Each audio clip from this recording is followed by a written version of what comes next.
The sun had just dipped below the horizon, casting long shadows across my Missouri farm. I stood on the worn wooden porch, watching as the last streaks of orange faded from the sky. Something felt off.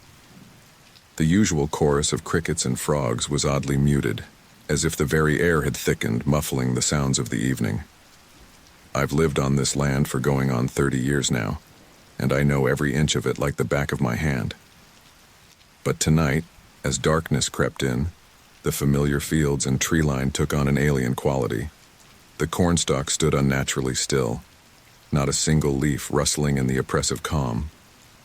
"Gonna be a hot one," I muttered to myself, trying to shake off the growing unease.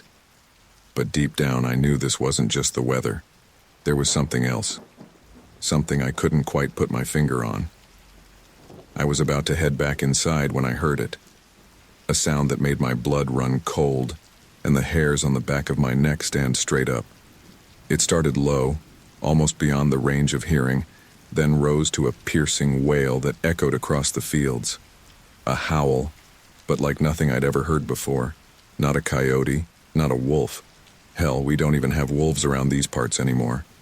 This was something different, something wrong.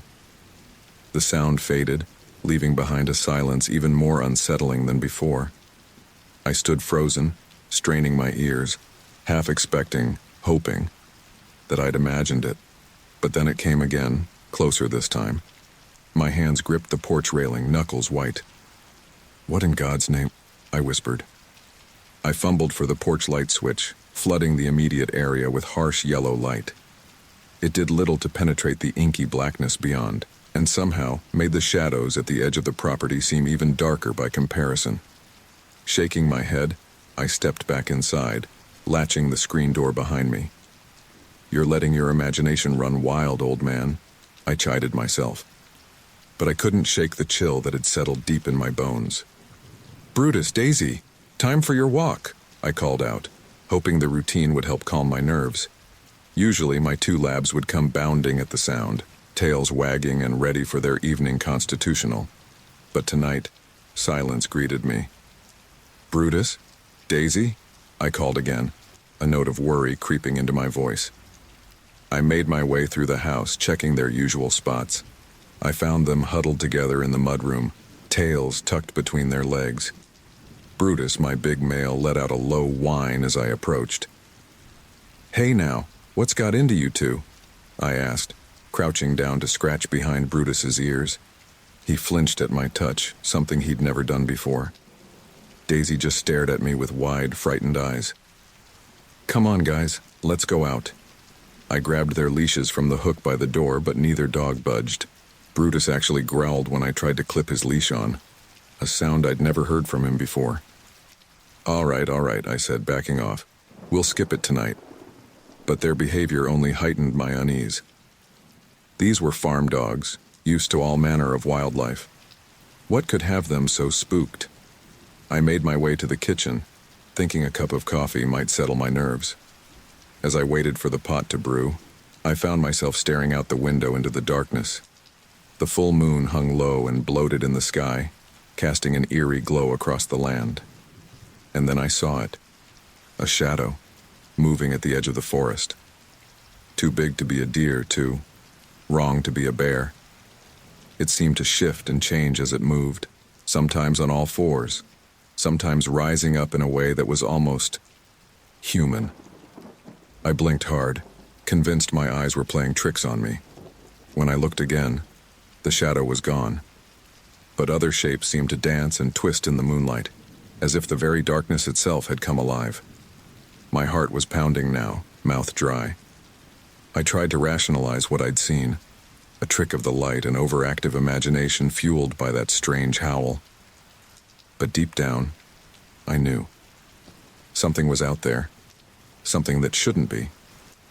I found myself reaching for the phone, my hand trembling so badly I could barely grip the receiver. I started to dial the sheriff's office, then hesitated. What would I even say? That I heard a spooky noise and saw some weird shadows? That my dogs were acting strange? They'd think I was a senile old fool. But that howl came again, closer now, filled with a hunger that made my skin crawl. and I knew I couldn't face this alone. I took a deep breath and started to dial. "Sheriff's office," a bored voice answered on the third ring. "This is Jim Johnson out on County Road 7, I said, trying to keep my voice steady. "I need to report a disturbance." "What kind of disturbance, Mr. Johnson?" the dispatcher asked, a hint of suspicion in her tone. I'd called a few times over the years about trespassers, but never this late. I hesitated, unsure how to explain without sounding crazy. "There's something out here, making strange noises. I'm not sure what I saw, but it's got my dogs real worked up." There was a pause on the other end of the line. "Have you been drinking tonight, Mr. Johnson?" "What? No, I'm telling you, there's something—" I was cut off by another howl, so loud and close it seemed to shake the very walls of the house. The dog started barking frantically in response. "What was that?" the dispatcher asked, alarm finally creeping into her voice. "That's what I've been trying to tell you," I shouted over the cacophony. "Please send someone out here. I think I'm in danger." "All right, Mr. Johnson, try to stay calm. I'll send a car your way, but it might be a while. We're short-staffed tonight." I wanted to scream at her that a while might be too late, but I just mumbled a thank you and hung up. As I set the phone down, I caught movement out of the corner of my eye. Something massive loped across the yard, visible for just a moment in the moonlight before disappearing into the shadows. My blood turned to ice. Whatever was out there, it was getting bolder, closer, and I had a sickening feeling that before this night was through, I'd be face to face with it. I moved away from the windows, my mind racing. Should I grab my shotgun, try to make a run for it in my truck, or hunker down and pray that whatever was out there would lose interest and move on? As if in answer, a low, rumbling growl came from just outside the kitchen door.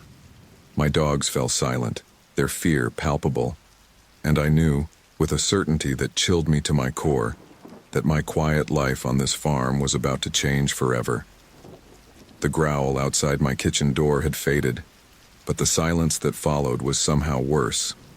I couldn't just sit here waiting for whatever it was to break in. I had to know what I was dealing with. My hand shook as I reached for the old flashlight I keep by the back door. Its familiar weight did little to comfort me as I flicked it on, testing the beam. It seemed painfully weak against the pressing darkness outside. "Get a grip, Jim," I muttered to myself. "You've lived here for 3 decades. Ain't nothing out there you haven't seen before." But even as I said it, I knew it was a lie. That howl, that shadow, this was something new, something dangerous. I took a deep breath, steeling myself. Then, moving as quietly as I could, I eased open the screen door and stepped out onto the porch. The night air hit me like a physical force, thick with an unfamiliar musky scent that made my nose wrinkle. I swept the flashlight beam in a wide arc, illuminating the familiar contours of my property. Everything looked normal at first glance. The old pickup in the driveway, the barn off to the right, the cornfield stretching into the distance. But as my eyes adjusted, I noticed subtle wrongness. Stalks of corn bent at unnatural angles, as if something large had moved through them. Deep furrows in the earth that hadn't been there this morning. "Hello?" I called out, immediately regretting it.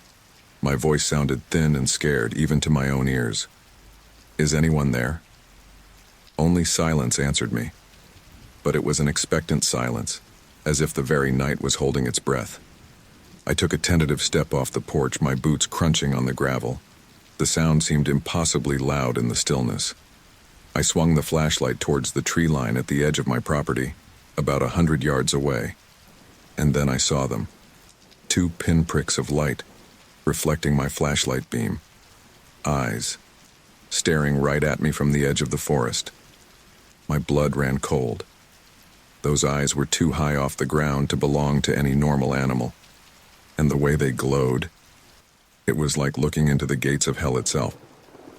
I stood frozen, unable to look away. The eyes blinked once, slowly, deliberately. Then they started moving. Towards me. My throat constricted in terror as I heard it. heavy, labored breathing, punctuated by low growls. The beam of my flashlight shook wildly as my hand trembled, but I couldn't look away from those eyes. "Oh, God," I whispered. "Oh, God, oh, God, oh, God." As it got closer, I could make out more details, each one more horrifying than the last. It was massive, easily 7 feet tall when it rose up on its hind legs. Thick, matted fur covered its body, but in a way that seemed wrong, like a twisted parody of a wolf. Its snout was too long, filled with yellowed fangs that glinted in the moonlight. Saliva dripped from its jaws as it panted, each breath a ragged wheeze that spoke of barely contained fury. But it was the eyes that held me transfixed. They were intelligent, filled with a predatory hunger that went beyond mere animal instinct. There was something almost human in that gaze. Something that knew exactly what it was doing. I wanted to run. Every fiber of my being screamed at me to turn and flee. But I was rooted to the spot, unable to move a muscle as the creature emerged fully from the tree line. In the full moonlight, I could see it clearly now. It was like something out of a nightmare, a horrific fusion of man and wolf. Its body rippled with corded muscles as it moved, each step bringing it closer to where I stood. A low guttural growl rumbled from its chest, so deep I could feel it vibrating in my bones. Its muscles tensed, haunches coiling like springs ready to release. I knew, with a certainty that chilled me to my core, that it was about to pounce. In that moment, time seemed to slow to a crawl. I saw every detail with crystal clarity. The way its claws dug into the earth, the flaring of its nostrils as it scented the air, the mad gleam in its eyes as it prepared to strike. My paralysis finally broke. I stumbled backward, nearly falling off the porch as I scrambled for the door. The creature's growl rose to a deafening roar, and I heard the thud of its paws hitting the ground as it charged. I slammed the door shut just as a tremendous force crashed against it. The wood splintered, and I saw long, curved claws puncture through mere inches from my face. "Help!" I screamed, though I knew it was futile. The nearest neighbor was miles away. "Somebody help me!" The creature howled in frustration, a sound so filled with rage and hunger that it sent shivers down my spine. It threw itself against the door again and again, each impact threatening to shatter the wood. I ran through the house looking for something, anything I could use as a weapon. My shotgun was in the barn. I cursed myself for not bringing it in earlier. All I had was a kitchen knife, pathetically small against the monstrosity outside. The sound of breaking glass from the living room told me the thing had found another way in. Heavy footsteps approached, accompanied by that terrible, ragged breathing. I gripped the knife tightly, knowing it would do little good but unable to just give up. As the creature's massive shadow fell across the hallway, I steeled myself for what was to come. Whatever this thing was, werewolf, monster, demon, I knew my life would never be the same after tonight, if I even survived to see the dawn. The creature rounded the corner, its eyes locking onto mine, and as it lunged forward with impossible speed, I realized that my quiet life on this Missouri farm had come to a violent, terrifying end. I don't know how I managed to slip past that thing. One moment it was lunging at me in the hallway, all fangs and fury, and the next I was bolting through the kitchen and out the back door. Pure instinct, I guess. The kind that takes over when your brain can't process the impossible horror you're facing. The cool night air hit my face as I burst outside, but I had no time to relish it. A crash from inside the house told me the creature wasn't far behind. My eyes darted around frantically, searching for safety. The truck? No. Keys were inside. The road? Too exposed. Then I saw it. The barn. My shotgun was in there. If I could just reach it. I took off running, my legs pumping harder than they had in years. The gravel crunched under my feet, each step feeling agonizingly slow. Behind me, I heard the splintering of wood as the beast tore through the screen door like it was tissue paper. Its hot, fetid breath was on my heels in an instant. How could something so massive move so fast? I didn't dare look back, focusing everything I had on reaching the barn. Just a few more yards. I slammed into the barn door, fumbling with the latch. My hands were shaking so badly I could barely grip it. Come on. Come on, I muttered, acutely aware of the monstrous presence right behind me. The latch finally gave way and I stumbled inside, the familiar smell of hay and old wood momentarily comforting. But I had no time to feel relief. I'd barely taken 2 steps when the entire barn shook. The beast had hit the door full force. I sprinted towards the back where I kept my old shotgun. The sounds of splintering wood filled the air as the creature tore through the barn door. Splinters and debris rained down around me. The beam of moonlight from the doorway was suddenly blocked out by its massive form. Time seemed to slow as I reached for the shotgun. I could see every detail of the beast now in the dim light filtering through the cracks in the barn walls. Its eyes gleamed with murderous intent, muscles rippling under matted fur as it prepared to lunge. I grabbed the shotgun, swinging it around just as the creature pounced. There was no time to aim properly. I squeezed the trigger, the blast deafening in the enclosed space. The kickback sent me stumbling backward. A howl of pain and rage told me I'd hit it, but it wasn't enough. Through the gun smoke, I saw a massive paw swipe towards me, razor-sharp claws glinting. I jerked back, feeling the rush of air as they missed my face by mere inches. The stench hit me then, an overpowering mix of wet fur, decay, and something else, something unnatural. It made my stomach churn, but there was no time to be sick. The beast was recovering quickly, shaking off the shotgun blast like it was nothing more than an annoyance. I scrambled backward looking for any escape. My eyes landed on the ladder leading up to the hayloft. It was my only chance. Abandoning the shotgun, no time to reload, I lunged for the ladder. My hands gripped the rungs, pulling myself up with strength born of sheer terror. Below me, I heard the creature snarling, felt the entire ladder shake as it swiped at my legs. Somehow, I made it to the top, rolling onto the wooden platform of the hayloft. I kicked the ladder away, hearing it crash to the floor below. For a moment, all I could do was lie there, gasping for breath, my heart pounding so hard I thought it might burst from my chest. But the reprieve was short-lived. A low, rumbling growl reminded me that the danger was far from over. I crawled to the edge of the loft, peering down into the gloom below. The creature was circling, its massive head swinging back and forth as it sniffed the air. Those terrible eyes scanned the barn, searching, hunting. Even from up here I could see the intelligence in that gaze. This wasn't just some rabid animal. There was a cold, calculating hunger there that chilled me to my very soul.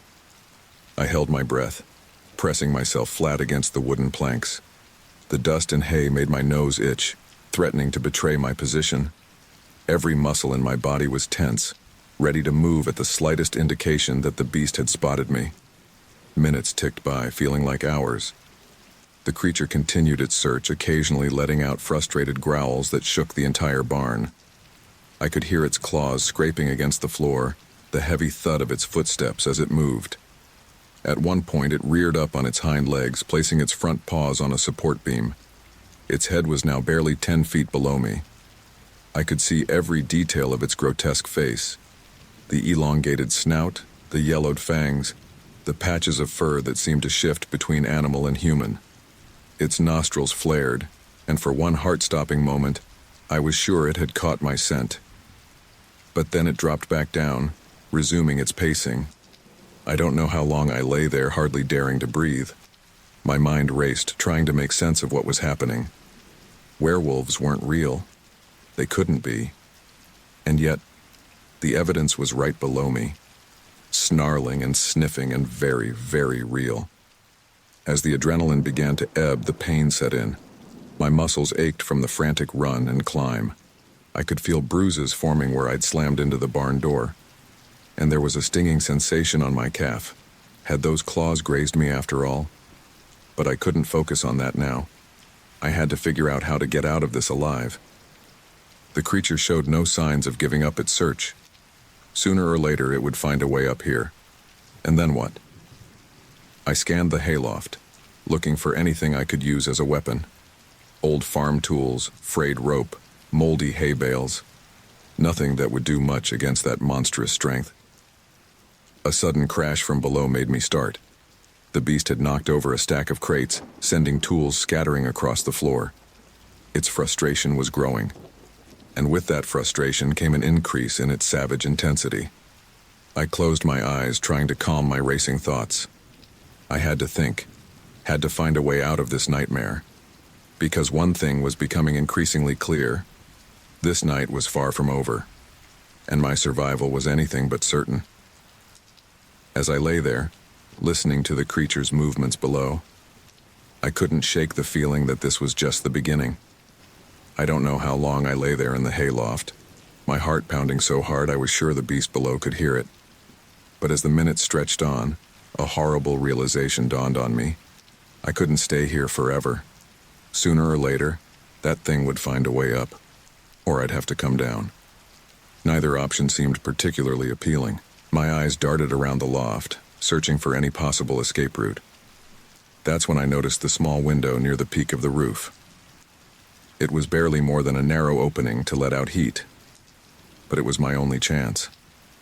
Slowly, painfully, I began to inch my way towards it. Every movement sent jolts of pain through my battered body, and the old wooden boards creaked ominously beneath me. Below, I could hear the creature's heavy breathing, punctuated by occasional growls of frustration. As I reached the window, I realized with a sinking heart that it was too small to fit through. But maybe, just maybe, I could use it to reach the roof. It was a desperate plan, but it was all I had. I took a deep breath, steeling myself, then began to squeeze through the opening. The splintered wood scraped against my skin, and for one terrifying moment I thought I might get stuck. But with a final push, I tumbled out onto the sloped roof of the barn. The cool night air hit me like a slap to the face, momentarily disorienting me. I lay there, gasping, the rough shingles digging into my palms. That's when I heard it. A low, rumbling growl from directly below me. The beast had heard my escape. Panic surged through me as I began to inch along the roof. Each movement was agony, my muscles screaming in protest. Sweat stung my eyes, blurring my vision. The old roof creaked and shifted under my weight, and I sent up a silent prayer that it wouldn't collapse. I had just reached the peak of the roof when a blood-curdling howl split the night. My head whipped around, and I saw the creature burst through the barn doors, its eyes locked on me.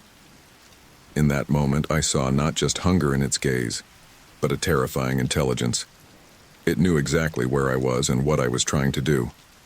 With a snarl that sent chills down my spine, it crouched low, muscles bunching beneath its matted fur. Then, it leaped. I watched in horror as it soared upwards, covering an impossible distance. Razor-sharp claws reached for me, missing my leg by mere inches as I scrambled backwards. The beast's weight as it hit the roof was too much for the old structure. With a sickening crack, the shingles began to give way beneath it. I didn't waste a second. As the creature scrabbled for purchase, I turned and half ran, half slid down the opposite side of the roof. Splinters dug into my palms as I tried to slow my descent, but it was no use. I hit the ground hard, the impact knocking the wind out of me. Pain exploded through my body, but the sound of tearing wood above me spurred me into action. I staggered to my feet, my vision swimming. The house. I had to get to the house. It was my only chance. I took off running, each step sending jolts of agony through my battered body. Behind me, I heard the crash as the beast finally broke through the roof, followed by the thud of its landing. The sound of its pursuit grew closer with each passing second. My lungs burned as I pushed myself harder than I ever had before. The house seemed impossibly far away, but I couldn't let myself think about that. I just had to keep moving, keep running. The creature's hot breath on my heels spurred me to a final burst of speed. I could see the back door now, just a few more steps. I slammed into the door, fumbling with the handle. Come on, I muttered, panic rising in my throat as I felt the beast's presence right behind me. The door finally swung open and I tumbled inside, kicking it shut with all my might. The satisfying click of the lock engaging was music to my ears, but I knew it wouldn't hold for long. Sure enough, A massive impact shook the entire house mere seconds later. The door bulged inward, wood splintering around the frame. But miraculously, it held. I scrambled backwards, my eyes never leaving the door as impact after impact rattled it on its hinges. Each blow was accompanied by snarls of rage and frustration that made my blood run cold. "This isn't happening," I whispered to myself, my voice hoarse and shaky. "This can't be real." But the relentless assault on my door said otherwise. This was all too real, and it wasn't over yet. Not by a long shot. I forced myself to my feet, wincing at the pain that shot through my body. I had to prepare. Had to find a way to defend myself when, not if, that thing broke through. As I stumbled further into the house, my mind raced. What do you do when faced with something that shouldn't exist? How do you fight a monster straight out of legend? I didn't have answers, but I knew one thing for certain. This night was far from over, and if I wanted to see the dawn, I'd have to dig deeper than I ever had before. Because out there, separated from me by nothing more than a rapidly weakening door, was a creature that defied explanation. A beast that wanted nothing more than to tear me apart. And as another thunderous impact shook the house, I realized with growing dread that it might just get its wish. The relentless pounding on the door had stopped, but the silence that followed was somehow worse. I stood in the middle of my living room, every muscle tense, straining to hear any sign of the creature's whereabouts. Then I saw them. Shadows moving across the walls, cast by the moonlight filtering through the windows. The beast was circling the house, its massive form distorting into grotesque shapes as it passed each light source. I could hear the scrape of its claws against the siding, the low rumble of its breathing. It was searching, probing for any weakness in my sanctuary. My eyes darted around the room looking for anything I could use as a weapon. The fireplace poker caught my attention and I snatched it up, its weight providing little comfort against the nightmare outside. A sudden crash from the back of the house made me jump. It sounded like it came from the mudroom. Had it found a way in? I held my breath, listening intently. Nothing but silence followed, but I knew better than to believe it had given up. I needed help. Keeping my eyes on the windows, I inched towards the landline phone on the side table. My hands were shaking so badly I could barely grip the receiver. I punched in 911, my heart pounding as I waited for a response. Nothing. Not even a dial tone. The line was dead. "No, no, no," I muttered, frantically pressing the switch hook. "Come on, damn it!" But it was useless. Whether the creature had somehow cut the line or it was just spectacularly bad timing, I was on my own. My cell phone was still in my bedroom. Might as well have been on the moon for all the good it did me now. A low growl from outside snapped me back to attention. I could see its shadow pausing by the living room window. For a moment, everything was still. Then, without warning, a massive paw smashed through the glass. I stumbled backward, tripping over an ottoman and crashing to the floor. The beast's arm thrashed around, claws raking the air as it tried to force its way through the opening. The curtains tore like tissue paper, and I could smell its foul breath even from across the room. Scrambling to my feet, I ran for the hallway. Behind me, I heard the sound of more breaking glass. It was getting in through the shattered window. My mind raced, trying to think of a safe place to hide. The basement? No, I'd be trapped down there. The attic? Same problem. As I passed the kitchen, a deafening crash of shattering glass stopped me in my tracks. I turned, my blood running cold as I saw the creature's massive form silhouetted in the broken window frame. It had found another way in. With a sickening certainty, I realized I was out of options. There was only one place left to go. I sprinted down the hallway towards my bedroom, slamming the door behind me and wedging a chair under the handle. It wouldn't hold for long, but it might buy me a few precious seconds. My eyes landed on the closet. It was a desperate move, but it was all I had left. I dove inside, pulling the door closed just as I heard the bedroom door splinter. Huddled among hanging clothes and old shoeboxes, I struggled to control my breathing. Each gasp sounded deafening in the enclosed space. I could hear heavy footsteps entering the room, accompanied by that terrible, ragged breathing. The floorboards creaked as the creature moved around, investigating every corner. I pressed myself further back into the closet, willing myself to become invisible. A coat hanger clattered to the floor, and I flinched at the noise. The footsteps stopped. For a moment, there was complete silence. Then slowly, deliberately, they began to approach the closet. My heart was pounding so hard I was sure it would burst from my chest. Sweat trickled down my face, stinging my eyes. I wanted to run, to scream, to do something, but fear had me paralyzed. The closet door began to creak open. A sliver of moonlight cut through the darkness, growing wider by the second. And then I saw them. Gleaming fangs bared in a snarl, and eyes filled with a savage hunger that made my blood run cold. Time seemed to slow as the door swung fully open. The creature filled the entire doorway, its massive form blocking out all light. This close, I could see every horrifying detail: the matted fur caked with dirt, and what looked disturbingly like dried blood, the elongated snout twitching as it scented me, the muscles rippling beneath its skin as it prepared to strike. But it was those eyes that held me transfixed. There was an intelligence there that went beyond mere animal instinct, a cold, calculating hunger that seemed to peer into my very soul. For a heartbeat, we stared at each other, human and monster, prey and predator. In that moment, I knew with absolute certainty that I was going to die. Then, with a snarl that shook me to my core, it lunged forward. I reacted purely on instinct, my hand closing around the first thing it touched. An old baseball bat I'd forgotten was in there. As the creature's jaws snapped shut where my head had been a split second before, I swung the bat with all my might. There was a satisfying crack as it connected with the beast's snout. It reared back, howling in pain and rage. I didn't waste the opportunity. I burst out of the closet, swinging the bat wildly to keep it at bay. "Get back!" I screamed, my voice hoarse with terror. "Get away from me, you monster!" But my brief moment of defiance was short-lived. With a swipe of its massive paw, the creature sent the bat flying from my hands.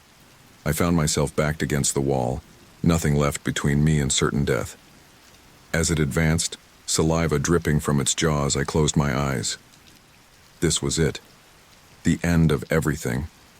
I thought of all the things I'd left undone, all the goodbyes I'd never get to say. But death didn't come. Instead, a new sound cut through the night. Sirens, growing louder by the second.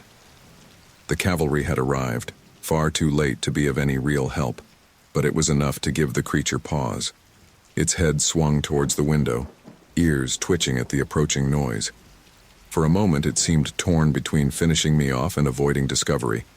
Then, with one last bone-chilling growl, it turned and bounded out of the room. I heard the crash of breaking glass from another part of the house, and then silence. I slid down the wall, my legs no longer able to support me. As the sound of car doors slamming and shouted orders reached my ears, I struggled to process what had just happened. How could I possibly explain this? Who would believe me? But as I sat there, surrounded by the destruction left in the wake of an impossible creature, one thought eclipsed all others. It was still out there, and something told me this wasn't over. The sirens faded into the distance, and with them my last shred of hope. I knew the police wouldn't find anything. The creature was too smart, too quick. And even if they did, what could they possibly do against something like that? I stayed huddled in the corner of my bedroom, every muscle tense, listening for any sign that the beast had returned. Minutes stretched into hours, the silence broken only by the pounding of my own heart. As the first rays of dawn began to filter through the shattered window, I finally allowed myself to relax just a fraction. Maybe it was over. Maybe the creature had fled, never to return. I should have known better. The attack came without warning. One moment I was alone, the next a massive form crashed through the doorway. Before I could even draw breath to scream, a clawed hand wrapped around my throat, lifting me off the ground as if I weighed nothing. I gasped, clawing desperately at the iron grip cutting off my air. My feet dangled uselessly, kicking at empty air as the creature brought me face to face with its terrifying visage. This close, the stench was overwhelming. A mixture of wet fur, decay, and something else, something unnatural that made my stomach churn. Hot, rancid breath washed over me as the werewolf's jaws opened wide, revealing rows of yellowed fangs. Time seemed to slow. I could see every detail with horrifying clarity. The mad gleam in its eyes, the saliva dripping from its maw, the muscles tensing as it prepared to end my life. In that moment, something snapped inside me. A primal surge of survival instinct overrode my terror. My hand shot out, grasping blindly for anything I could use as a weapon. My fingers closed around something thin and metal, a coat hanger that had fallen to the floor in the chaos. Without thinking, I plunged it forward with all my remaining strength, aiming for the creature's eye. The makeshift weapon found its mark. The beast's roar of pain was deafening, shaking the very walls of the house. Its grip on my throat loosened, and I fell to the floor, gasping and choking. But I had no time to recover. The werewolf thrashed wildly, its massive form careening around the room. I scrambled to my feet, only to be sent flying as its flailing arm caught me in the chest. My body slammed against the wall with bone-jarring force. Stars exploded in my vision, and for a moment I thought I might black out. But the creature's agonized howls jolted me back to reality. It was distracted, disoriented. This was my chance, maybe my only chance. I staggered to my feet, every movement sending waves of pain through my battered body. The staircase was just outside the door. If I could make it there, maybe I could escape. I didn't allow myself to think beyond that. One step at a time. Just get to the stairs. I stumbled out of the room, my legs threatening to give out with each step. Behind me, I could hear the creature recovering, its howls of pain turning to snarls of rage. I reached the top of the stairs just as I heard it burst out of the bedroom. The sound of splintering wood and shattering glass told me it wasn't bothering with doorways anymore. Blood pounded in my ears as I raced down the stairs, taking them 2 and 3 at a time. Every instinct screamed at me to look back, but I knew that would only slow me down. I was halfway down when I heard it, the thud of heavy paws on the steps above me. The enraged howls were so close now, I could almost feel the creature's hot breath on my neck. "No, no, no," I gasped, pushing myself harder. My foot slipped on the last step, and I went sprawling onto the floor of the entryway. Pain exploded through my body, but adrenaline kept me moving.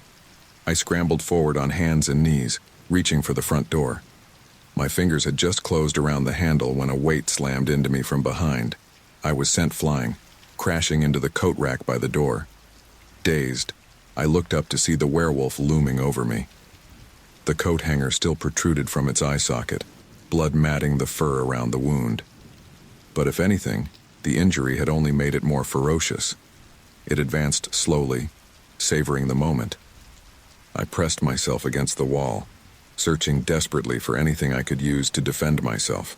My hand closed around something solid, the heavy brass umbrella stand my grandmother had left me. Without thinking, I swung it with all my might. The creature's head snapped to the side as the improvised weapon connected. It staggered, momentarily stunned. I didn't waste the opportunity. I lunged for the door, wrenching it open and stumbling out into the pre-dawn light. The cool air hit me like a physical force, clearing some of the fog from my mind. I ran, not caring where, just needing to put distance between myself and the nightmare behind me. I could hear it recovering, its enraged roars spurring me to even greater speed. My lungs burned, my muscles screamed in protest, but I didn't dare slow down. As I reached the edge of my property, I risked a glance back. The creature was framed in the doorway of my house, its massive form silhouetted against the growing light. For a moment, our eyes met across the distance. I saw the hatred there, the promise of retribution. This wasn't over, not by a long shot. Then it turned and bounded back into the house, disappearing from view. I collapsed to my knees, gasping for breath. Every part of me hurt, and I could feel warm blood trickling from various cuts and scrapes. As the adrenaline began to fade, the full weight of what had happened crashed down on me. I had survived, but at what cost? My home was destroyed. my sense of safety shattered. And worst of all, I knew that somewhere out there that creature was still alive, still hunting. As the sun finally peeked over the horizon, I struggled to my feet. I needed help, needed to tell someone what had happened. But as I limped towards my nearest neighbor's house, a sinking feeling settled in my gut. Who would believe me? What proof did I have beyond my injuries and the destruction of my home? How could I possibly explain the impossible horror I had just faced? But I knew one thing for certain. This was far from over. And if I wanted to survive, I needed to find someone, anyone, who would listen to my story.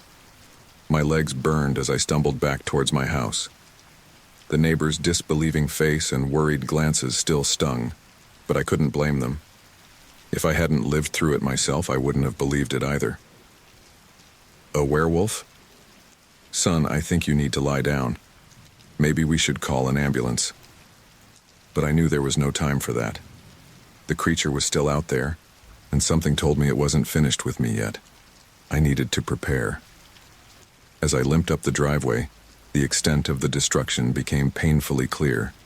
Shattered windows, splintered door frames, deep claw marks gouged into the siding. It looked like a war zone. I made my way inside, my eyes darting to every shadow, every corner. The house was silent, but that didn't mean anything. I'd learned the hard way how quickly that could change. My grandfather's old shotgun. That was my only hope now. I'd never fired it before. Hell, I'd barely even touched the thing. But desperate times called for desperate measures. I found it in the back of the hall closet, buried under years of forgotten junk. My hands shook as I pulled it out, nearly dropping it in my haste. The weight of it was unfamiliar, intimidating. Okay, I muttered to myself, trying to steady my nerves. You can do this. Just load the damn thing. My fingers fumbled with the shells as I tried to remember everything I'd ever seen in movies about loading shotguns. It was harder than it looked, especially with hands that wouldn't stop trembling. A crash from upstairs made me jump, nearly sending the gun clattering to the floor. It was here, in the house, and I was running out of time. I managed to get 2 shells loaded before the sound of heavy footsteps on the stairs froze me in place. Each creak of the old wood sent a fresh wave of terror through me. It was coming. I backed up against the wall, shotgun clutched to my chest. My heart was pounding so hard I was sure the creature could hear it. Then it appeared in the doorway, its massive form filling the entire frame. Our eyes met, and I saw recognition there. It remembered me. And it wasn't happy. For a moment, we both stood frozen. Then, with a snarl that sent chills down my spine, it lunged. I raised the shotgun, squeezing the trigger before I could think twice. The blast was deafening in the confined space, the recoil nearly knocking me off my feet. But to my horror, the creature barely flinched.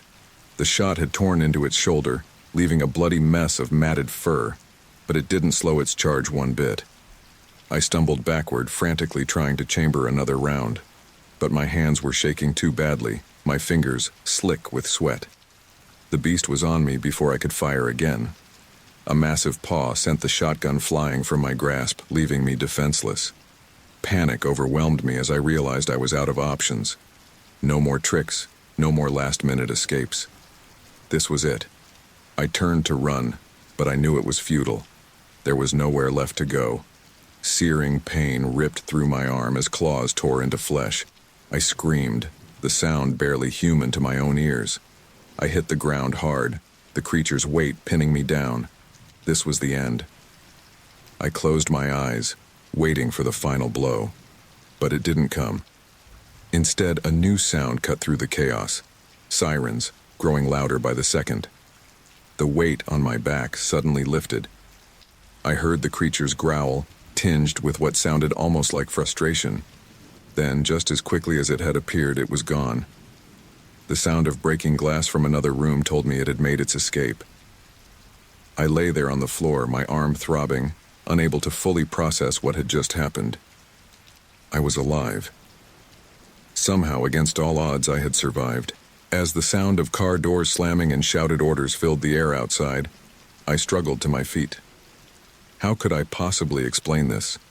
Who would believe me? But as I looked around at the destruction, the claw marks, the blood, the overturned furniture, I knew I had to try. Someone had to know the truth.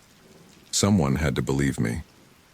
Because even though I had survived this encounter, a chilling certainty settled over me. This wasn't over. That creature was still out there, and something told me it wasn't done with me yet. I took a deep breath, steeling myself for the questions, the disbelief, maybe even the accusations that were sure to come. But I knew what I had seen, what I had experienced. As the first police officer cautiously entered the house, gun drawn, I raised my hand slowly. "Please," I said, my voice hoarse and shaky. "You have to listen to me. You're not going to believe this, but I swear it's the truth." And so, with sirens wailing and the first light of dawn creeping through the shattered windows, I began to tell my story. A story of a night that had changed everything. A story of a creature that shouldn't exist. A story that deep down I knew was far from over. The world had narrowed to a pinpoint of terror and pain. My body felt like one giant bruise, and the searing agony in my arm where the creature's claws had torn into me was almost unbearable. But none of that mattered now. Not with those savage jaws inching closer to my throat. I could feel the werewolf's hot, rancid breath on my skin. Its yellow eyes filled with an inhuman hunger bored into mine. This was it.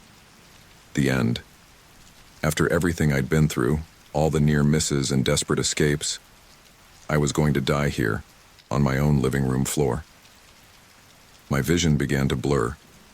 Whether from blood loss or sheer terror, I couldn't say. The room seemed to tilt and spin around me. The creature's massive form, looming over me, became a dark, indistinct shape. But those eyes, those terrible eyes remained in sharp focus, holding me paralyzed. I wanted to close my eyes, to look away from the horror of my impending death. But I couldn't. Some primal part of me refused to give up, refused to stop fighting even in these final moments. The werewolf's muscles tensed. I could see it preparing for the final fatal lunge. My heart hammered in my chest, each beat feeling like it might be my last. And then, salvation came from the most unexpected source. A sudden, piercing siren cut through the night, so loud and jarring it felt like a physical force. The beast reared back, its ears flattening against its skull. A low, rumbling growl vibrated through its chest, but I could see confusion in its eyes now. Red and blue lights began to flash through the shattered windows, painting the walls in a surreal, strobing effect. A police car was pulling into my driveway. For a moment, everything seemed frozen. The werewolf, its jaws still bared but no longer advancing. Me pinned beneath its massive form, scarcely daring to breathe. And outside, the growing sounds of car doors slamming and urgent voices. Then, as if a spell had been broken, the creature's head snapped towards the window. Its nostrils flared, scenting the air. I could almost see the calculations running behind those intelligent, predatory eyes. Slowly, agonizingly, its weight lifted off me. But I didn't dare move, didn't dare to hope that this nightmare might actually be ending. The werewolf took a step back, then another. Its eyes darted between me and the window, indecision clear in its stance. Then, for one last moment, our eyes met. And what I saw there chilled me to my very core. This wasn't over. This was just a reprieve, a temporary setback in its hunt. Before I could even process that chilling realization, the creature turned and bounded away. It moved with impossible speed and grace for something so large, clearing the remains of my coffee table in a single leap. Within seconds, it had disappeared into the darkness of the house. I heard the sound of breaking glass from somewhere in the back, probably the kitchen. And then, silence. For several heartbeats, I couldn't move, couldn't think. My mind struggled to process what had just happened. I was alive. Somehow, against all odds, I was still alive. Relief crashed over me like a tidal wave, leaving me weak and shaking. I collapsed fully to the floor, my legs no longer able to support me. A hysterical laugh bubbled up in my throat, quickly turning into a sob. "Hello?" This is the police. Is anyone in there? The voice, so normal and human after the otherworldly horror I'd just faced, jolted me back to reality. I tried to call out, to let them know I was here. But all that came out was a hoarse croak. I cleared my throat and tried again. Here. I'm in here. Please help me. The sound of cautious footsteps approached. I saw the beam of a flashlight sweep across the room, illuminating the destruction all around me. Oh my God, I heard someone mutter. Then louder. We need an ambulance here now. A face appeared in my field of vision. A young police officer, his eyes wide with shock as he took in the scene. Sir, can you hear me? Are you all right? What happened here? I opened my mouth, then closed it again. How could I possibly explain this? Who would believe me? I stammered, my thoughts a jumbled mess. You wouldn't believe me if I told you. The officer's brow furrowed. Sir, you're injured. We need to get you medical attention. Can you tell me who did this to you? I laughed, the sound bordering on hysterical even to my own ears. Who? No, not who. What? It was a monster. A werewolf. I know how that sounds, but I swear to God it's the truth. I saw the change in his expression immediately. The concern gave way to skepticism, maybe even a hint of pity. He thought I was crazy, or in shock, or both. All right, sir. Just try to stay calm. The paramedics will be here soon. We're going to take care of you, okay? I wanted to argue, to make him understand, but the adrenaline that had kept me going was fading fast. The pain from my various injuries was becoming impossible to ignore, and a bone-deep exhaustion was settling over me. As more officers entered the house, their voices a dim murmur in the background, I found myself drifting. The room seemed to fade in and out of focus, but even as consciousness began to slip away, one thought remained crystal clear in my mind. This wasn't over. That creature was still out there, and something told me that our paths would cross again. The last thing I remember before darkness claimed me was the wail of approaching sirens. Help was coming, but would it be enough? Would anyone believe my story? And most importantly, what would happen when that beast decided to finish what it had started? As I slipped into unconsciousness, those questions echoed in my mind. Questions that I knew would haunt me in the days to come. Because this night of terror might be ending, but I had a sinking feeling that my ordeal was far from over. The harsh fluorescent lights of the emergency room seared my retinas as I was wheeled in on a stretcher. The world around me was a blur of motion and noise. Urgent voices, beeping machines, the squeak of rubber-soled shoes on linoleum. My head throbbed, and every inch of my body screamed in protest at the slightest movement. Male, mid-30s, multiple lacerations and contusions. A voice rattled off above me. Possible concussion. Blood pressure's low, likely due to blood loss.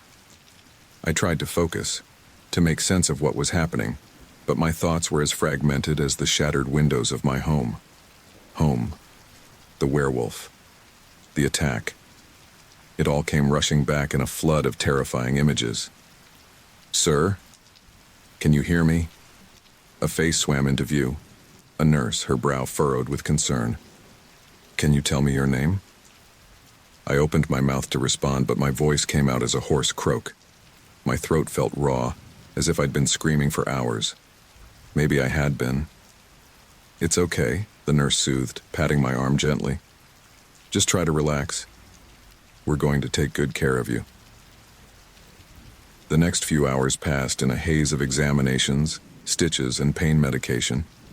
By the time I was settled into a hospital bed, the sun was peeking through the blinds. I'd survived the night, but at what cost? A knock at the door jolted me from my thoughts. A man entered, tall, broad-shouldered, with the unmistakable air of authority. The sheriff. Mr. Johnson? He asked, approaching my bed. I'm Sheriff Hawkins. I was hoping we could talk about what happened last night. I nodded, wincing at the movement. Of course, but you're not going to believe me. The sheriff pulled up a chair, settling in with a notepad. Why don't you let me be the judge of that? Just tell me what you remember." So I did. I told him everything. The initial encounter in the woods, the siege at my home, the final confrontation. As I spoke, I could see the doubt creeping into his eyes. His pen, which had been scribbling furiously at first, now hovered uncertainly over the pad. "A werewolf," he repeated, his tone carefully neutral. "You're sure about that?" "I know how it sounds," I said, frustration seeping into my voice. "But I swear to you, it's the truth. It was huge, covered in fur, with claws and fangs like nothing I've ever seen. It wasn't human, Sheriff. It wasn't even animal. It was something else." Sheriff Hawkins sighed, closing his notepad. "Mr. Johnson, you've been through a traumatic experience. Sometimes, in high-stress situations, our minds can play tricks on us." "This wasn't a trick," I interjected, my heart rate spiking. The monitor beside my bed beeped in protest. "I know what I saw, what I experienced. It was real." The sheriff held up a placating hand. All right, we'll look into it. For now, just try to rest. We'll talk more once you've had some time to recover." But I could see it in his eyes. He didn't believe me. No one would. 2 days later, I was released from the hospital. The drive home was a surreal experience. Everything looked so normal. People going about their daily lives, oblivious to the horror that had invaded my world. As I pulled into my driveway, my stomach churned. The house looked wrong. Windows boarded up, deep gouges in the siding, the front door hanging askew on its hinges. It was a stark reminder that I hadn't imagined it all. I stepped inside, and the full extent of the destruction hit me like a physical blow. Furniture overturned, claw marks scoring the walls, dark stains on the carpet that I knew were my own blood. This was real. It had happened. Driven by a desperate need for validation, I began to search. There had to be evidence, something concrete I could show the sheriff, something to prove I wasn't crazy. I found claw marks, deep and unmistakable, but they could be explained away as the work of a large animal. A few tufts of coarse fur caught on splintered wood, but again, inconclusive. Nothing that screamed werewolf to a skeptical observer. As the sun began to set, I sank onto my battered couch, despair settling over me like a heavy blanket. No one would ever believe what truly happened that night. I was alone with this knowledge, this trauma. My phone buzzed, a text from my sister. "Hey, just checking in. You okay? Mom's worried sick after hearing about your animal attack. Call me when you can." I stared at the screen, tears welling in my eyes. How could I possibly explain this to my family? To anyone? The truth was too fantastic, too horrifying. But the lie felt like a betrayal of everything I'd endured. As darkness fell outside, I found myself jumping at every shadow, every creak of the old house settling. The rational part of my brain knew the creature was long gone. But the primal, instinctual part, that part remembered those yellow eyes, that promise of future violence. I knew then that this night would haunt me for the rest of my life. The physical wounds would heal, but the mental scars, those might never fade. As I finally dragged myself to bed, exhaustion overwhelming my fear, one thought echoed in my mind. What do you do when you face the impossible and no one believes you? How do you move forward knowing what's really out there in the dark? I didn't have answers.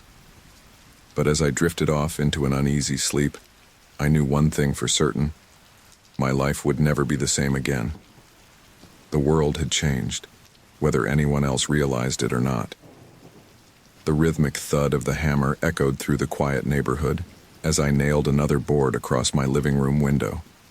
Sweat trickled down my back despite the cool evening air, and my muscles screamed in protest.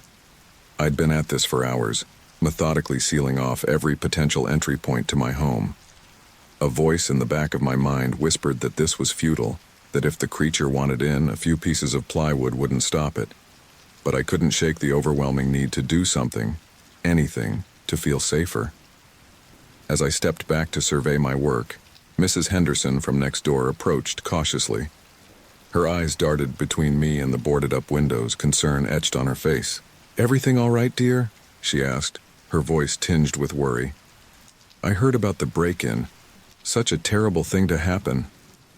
I forced a smile, knowing how I must look.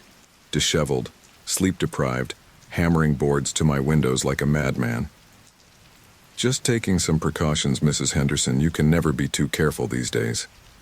She nodded, but I could see the doubt in her eyes. "Well, if you need anything, you just let me know. And do try to get some rest. You look exhausted." Rest. The word almost made me laugh. Sleep had become an elusive luxury, each night a torturous exercise in hypervigilance. Every creak of the house settling, every rustling leaf outside, sent my heart racing. I'd spend hours staring at the ceiling, ears straining for any sound that might herald the beast's return.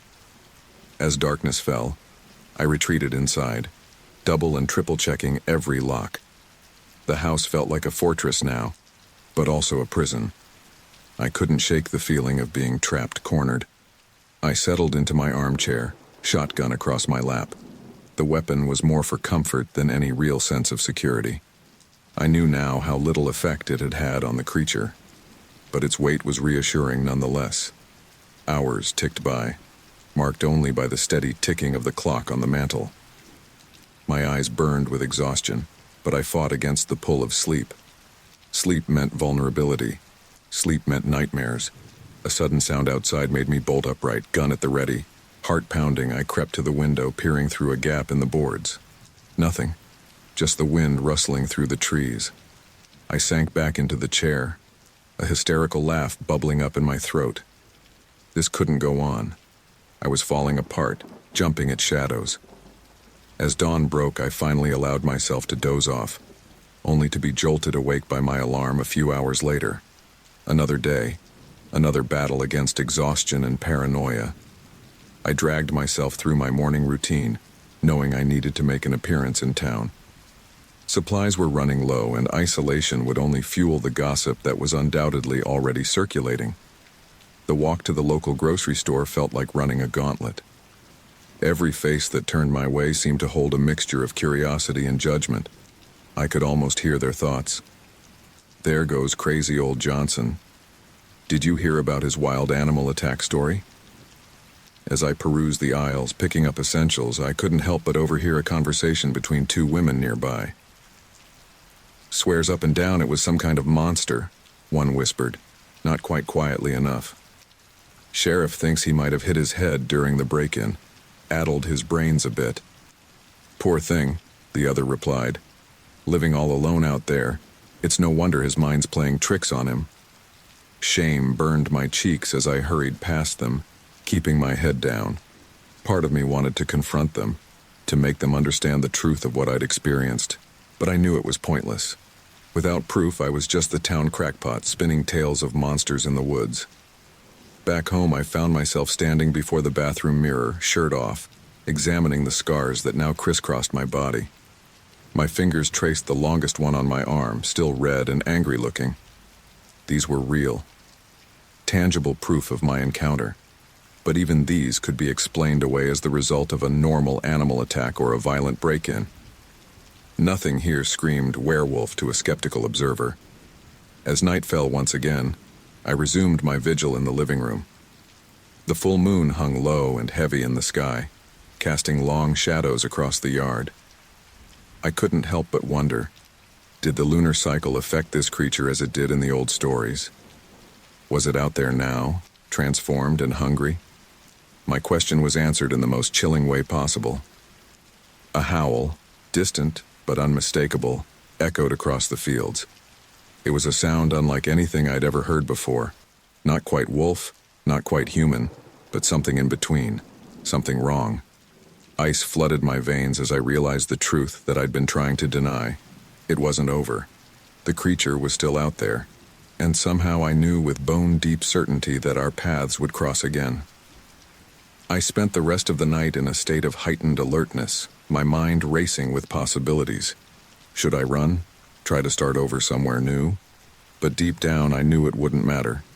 This thing, whatever it was, had marked me somehow. Distance wouldn't save me. As the first light of dawn broke over the horizon, I made a decision. I couldn't live like this anymore, jumping at shadows, distrusted and pitied by my neighbors. I needed answers. I needed proof. With trembling hands, I reached for my phone and dialed a number I'd been avoiding. "Hello?" came the gruff voice on the other end. "Sheriff Hawkins?" I said, my voice steadier than I felt.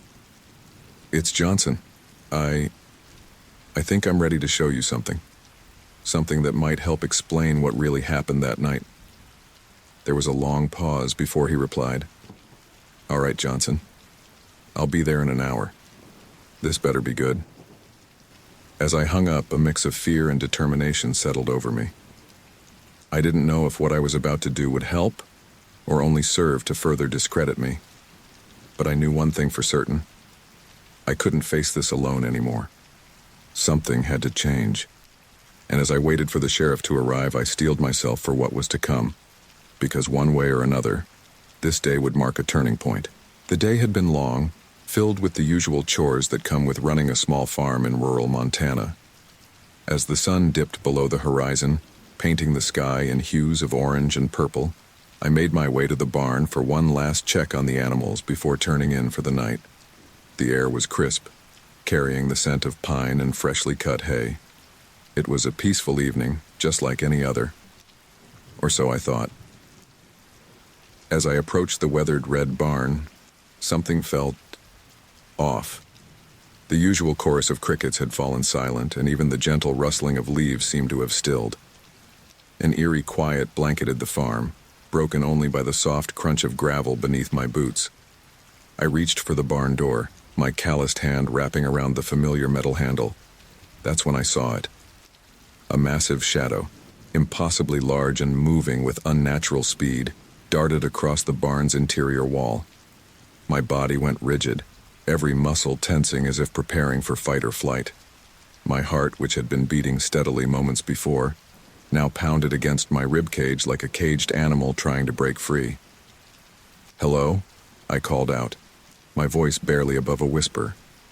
"Is someone there?" Silence answered me. I took a hesitant step forward, straining my eyes to peer into the dimly lit barn. The shadows seemed to shift and dance, playing tricks on my vision. Was that movement in the corner, or just my imagination? Probably just a raccoon, I muttered to myself, trying to calm my nerves. But deep down, I knew. Whatever had cast that shadow was far larger than any raccoon. As I ventured further into the barn, a horrific stench assaulted my nostrils. It was the unmistakable odor of decay, rotting flesh and stagnant blood. The smell was so potent, so overwhelming that I couldn't help but gag. My eyes watered as I fought the urge to vomit. "What the hell?" I choked out, covering my nose and mouth with my sleeve. My mind raced, trying to make sense of the situation. Had an animal somehow gotten trapped in here and died? But that wouldn't explain the massive shadow I'd seen. And nothing about this smell felt natural. Instinct screamed at me to run, to get as far away from this place as possible. But I couldn't leave my animals. I had to make sure they were safe. With trembling hands, I fumbled for the old padlock that secured the barn at night. The rusty metal was slick with evening dew, making it difficult to grip. As I struggled with the lock, a new sound froze the blood in my veins. Footsteps. Heavy, deliberate footsteps crunching on the gravel outside the barn. They were slow at first, almost tentative, but with each passing second they grew louder, more confident. Whatever was out there, it was coming closer. My fingers flew over the lock, desperation lending them speed. Come on," I muttered, willing the stubborn mechanism to cooperate. The footsteps were right behind me now. I could hear ragged breathing, feel the displacement of air as something large moved just inches from where I stood. With a final twist, the lock clicked into place. Relief flooded through me for a split second before being replaced by a new, more primal terror. Hot, fetid breath washed over the back of my neck. The stench of decay was overwhelming, mixed with something wild and musky. I could feel the heat radiating from whatever stood behind me, hear the low rumble building in its chest. Time seemed to stand still. I was acutely aware of every sensation: the rough wood of the barn door under my palm, the chill of the night air, the trembling of my own body. In that moment, I knew with absolute certainty that I was going to die. But some spark of survival instinct flared to life within me. With a strangled cry, I pushed off from the barn door and ran, my legs pumped furiously, eating up the distance between the barn and the farmhouse. I didn't dare look back, didn't dare waste a single precious second. The gravel path seemed endless, each step feeling like I was running through molasses. My lungs burned, desperate for air, but I couldn't slow down. Not with the sound of heavy footfalls right behind me, gaining ground with every moment. The porch light of the farmhouse gleamed like a beacon of hope in the darkness. Just a few more steps. Just a little further. I hit the porch steps at full speed, nearly stumbling in my haste. My hand closed around the doorknob, twisting frantically. "Sarah!" I screamed for my wife as I burst through the door. "Sarah, call 911. I slammed the door shut behind me, throwing the deadbolt with shaking hands. For a moment, all I could do was lean against the solid wood, gasping for breath. Then I heard it. A howl unlike anything I'd ever experienced before. It wasn't the mournful cry of a wolf or the bark of a coyote. This was something else entirely. A sound that spoke of rage, of hunger, of something ancient and terrible that had no place in our world. The howl seemed to go on forever, echoing across the hills and sending shivers down my spine. When it finally faded, the silence that followed was almost as terrifying. "John?" Sarah's voice came from upstairs, thick with sleep and confusion. "What's going on?" I opened my mouth to respond, but no words came out. How could I possibly explain what had just happened? I didn't understand it myself. As I stood there, trembling and struggling to catch my breath, one thought kept repeating in my mind. Whatever was out there, this was only the beginning. The events of the night before had left me shaken to my core. I'd barely slept, startling awake at every creak of the old farmhouse and imagining glowing eyes peering through the windows. Sarah, bless her heart, had tried to comfort me, but how could I explain the inexplicable terror I'd experienced? As morning dawned, I found myself pacing the living room, peering out the windows at the farm beyond. Everything looked normal in the harsh light of day, but I couldn't shake the feeling that something was out there, waiting. "John," Sarah's voice was gentle but firm. "You need to eat something. You've been up all night." I turned to face her, seeing the worry etched on her face. "I can't just sit here, Sarah. I need to check things out." She frowned, crossing her arms. "After what happened last night, John, please, let's just call the sheriff." I shook my head. "And tell them what? That I saw a giant shadow and smelled something bad in the barn? They'll think I'm crazy." "Then let me come with you," she pleaded. "No," I said more forcefully than I intended. "I need you to stay here. Keep the doors locked. If anything happens, call for help." Sarah's eyes widened, but she nodded slowly. "Be careful, John. Please." I grabbed my shotgun from the gun safe and loaded it with trembling hands. The weight of it was reassuring, even if I wasn't sure it would do much good against whatever was out there. As the sun began to set, casting long shadows across the yard, I steeled myself for what I had to do. With a deep breath, I stepped out onto the porch, flashlight in one hand, shotgun in the other. The air was thick with tension, like the calm before a storm. I swept the beam of my flashlight across the yard, half expecting to see that monstrous shadow dart across its path. But everything was still. I took a tentative step off the porch, gravel crunching under my boots. The sound seemed impossibly loud in the eerie silence that had fallen over the farm. "Hello?" I called out, my voice sounding small and weak. "Is anyone out there?" Only the faint echo of my own words answered me. I made my way towards the barn, my heart pounding so hard I was sure any predator could hear it from miles away. The beam of my flashlight danced across the weathered wood, revealing nothing out of the ordinary. That's when I saw them. A pair of eyes, gleaming in the darkness at the forest's edge. They reflected the light of my flashlight, two pinpricks of eerie, yellowish green that sent a chill down my spine. "Oh, God," I whispered, my grip tightening on the shotgun. The eyes blinked once, slowly, deliberately. Whatever this creature was, it was watching me, studying me. I took an involuntary step backward, nearly tripping over my own feet.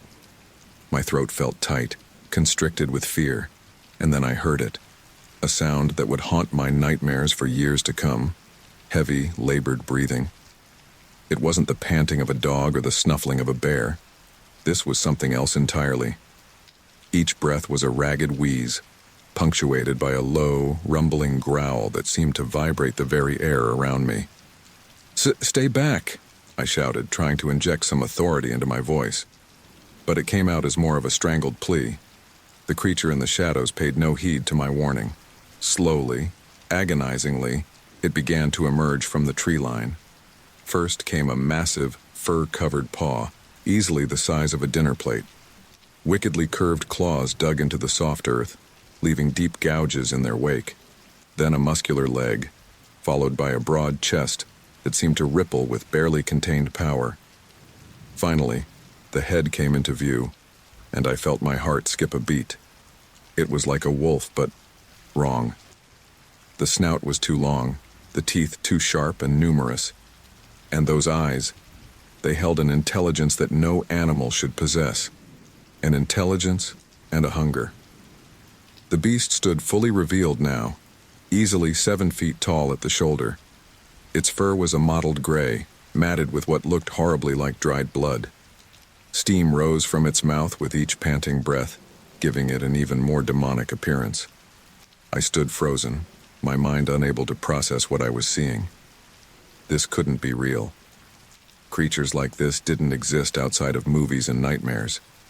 The monster's muscles tensed, its massive haunches coiling like springs. I knew with a certainty that chilled me to my very soul that it was preparing to attack. "John!" Sarah's voice rang out from the porch, shattering the moment. "John, what's happening?" The creature's head snapped towards the sound, its ears perking up. A low, guttural growl rumbled from its chest, a sound of pure predatory intent. That was enough to snap me out of my paralysis. Without thinking, I raised the shotgun and fired. The blast was deafening in the quiet night air. The monster yelped, more in surprise than pain, and leaped back into the forest. The sound of snapping branches and heavy footfalls faded quickly, leaving behind an oppressive silence.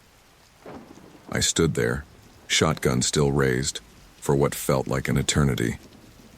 My ears rang from the gunshot and my arms trembled with the aftermath of adrenaline. "John." Sarah was at my side now, her hands grasping my arm. "What happened? Are you okay?" I turned to her, my mouth opening and closing wordlessly. How could I explain what I'd just seen? Who would believe me? We need to call the sheriff," I finally managed to say. "Now." As Sarah rushed back to the house to make the call, I cast one last glance at the forest's edge. The shadows seemed to move and shift, playing tricks on my eyes. Or was it just my imagination? One thing was certain. Whatever that creature was, it was still out there. And I had a sinking feeling that this was far from over. The sheriff's visit had been brief and unsatisfying. Despite my frantic explanations and Sarah's corroboration of the gunshot, they found no evidence of any large predator. Just some disturbed undergrowth at the forest's edge, which they attributed to deer or elk. They left with sympathetic but skeptical looks, promising to increase patrols in the area. As night fell once again, an oppressive silence settled over our farm. Sarah and I huddled in the living room, every light in the house blazing. The shotgun lay across my lap, a futile comfort against the terror that lurked in the darkness outside. "Maybe we should leave," Sarah whispered, her hand clutching mine. "Just for a few days. Stay with my sister in town." I shook my head, eyes fixed on the window. "No. Whatever this thing is, I can't let it drive us from our home. We'll be safe here." The words sounded hollow, even to my own ears. The attack, when it came, was sudden and ferocious. A thunderous crash from the back of the house made us both jump. Sarah let out a small scream, quickly muffled by her hand. "What was that?" she hissed, eyes wide with fear. Before I could answer, an unearthly howl split the night air. It was the same bone-chilling sound I'd heard the night before, but closer now, much closer. "Oh God," I breathed. "It's here." I scrambled to my feet, pulling Sarah with me. "Quick, we need to hide." "Hide?" she echoed, panic evident in her voice. "John, we need to run." But I knew running wasn't an option. Not with that thing out there, faster and stronger than any human could hope to be. "The pantry," I decided, dragging her towards the kitchen. "It's small, but the door's solid oak. It might hold." We had barely made it halfway across the living room when the first scratching sounds began. Long, razor-sharp claws raking across the windows, seeking entry. The noise was like nails on a chalkboard, amplified 100-fold. Sarah whimpered, pressing close to me as we hurried into the kitchen. I yanked open the pantry door, ushering her inside before squeezing in after her. In the cramped space, I could feel her trembling against me. "Shh," I whispered, trying to keep my own voice steady. "We'll be okay. Just stay quiet." No sooner had the words left my mouth than a thunderous crash echoed through the house. The sound of splintering wood told me the beast had broken through the back door. Sarah stifled a sob, burying her face in my chest. I held her close, my free hand white-knuckled around the shotgun. Heavy footfalls moved through the house, accompanied by deep, guttural breathing. I could hear it sniffing, searching for us as it moved from room to room. The kitchen floorboards creaked under its weight as it entered. My heart pounded so hard I was certain the creature would hear it. Suddenly, the sniffing grew louder. It was right outside the pantry door now. I held my breath, praying that the thick wood would mask our scent. A shadow passed in front of the narrow gap under the door. I could see the tips of its claws, could hear the scrape of them against the linoleum. For a moment that felt like an eternity. The creature paused. I imagined those terrible yellow eyes fixed on the pantry door, knowing we were inside. Then, mercifully, it moved on. I let out a shaky breath, relief washing over me. But it was short-lived. A blood-curdling scream shattered the silence, coming from upstairs. Sarah's sister, who had been sleeping in the guest room. "Amy!" Sarah cried out, struggling against my grip. "John, we have to help her." "No," I hissed, holding her back. "We can't. That thing will kill us all." Another scream, cut brutally short, the sound of something heavy hitting the floor above us. Sarah collapsed against me, sobbing uncontrollably. I held her tightly, my own tears mixing with hers as the sounds of carnage continued overhead. After what seemed like hours but was probably only minutes, silence fell once again. The heavy footsteps retreated, followed by the sound of breaking glass. Then, nothing. We remained in the pantry for a long time after that, too terrified to move. When we finally emerged, the house was a scene of destruction. Furniture overturned, walls gouged by massive claws, and upstairs, I'll never forget what we found upstairs. The police came, of course, but like before, they found no real evidence of what had happened. No giant wolf prints, no fur, nothing to corroborate our fantastic story. They chalked it up to a brutal home invasion, promising to investigate further. But I knew the truth. I had seen the monster with my own eyes, had heard its inhuman howl, and I knew, with a certainty that chilled me to my core, that it would return. As dawn broke, casting long shadows across our ravaged home, I made a decision. We couldn't stay here. Couldn't wait for that thing to come back and finish what it had started. "Sarah," I said, my voice hoarse from crying, "pack a bag. We're leaving." She nodded numbly, her eyes hollow with grief and shock.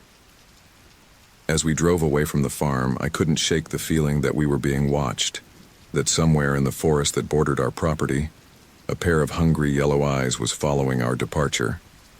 And I knew, deep in my bones, that this nightmare was far from over. The house had become a tomb.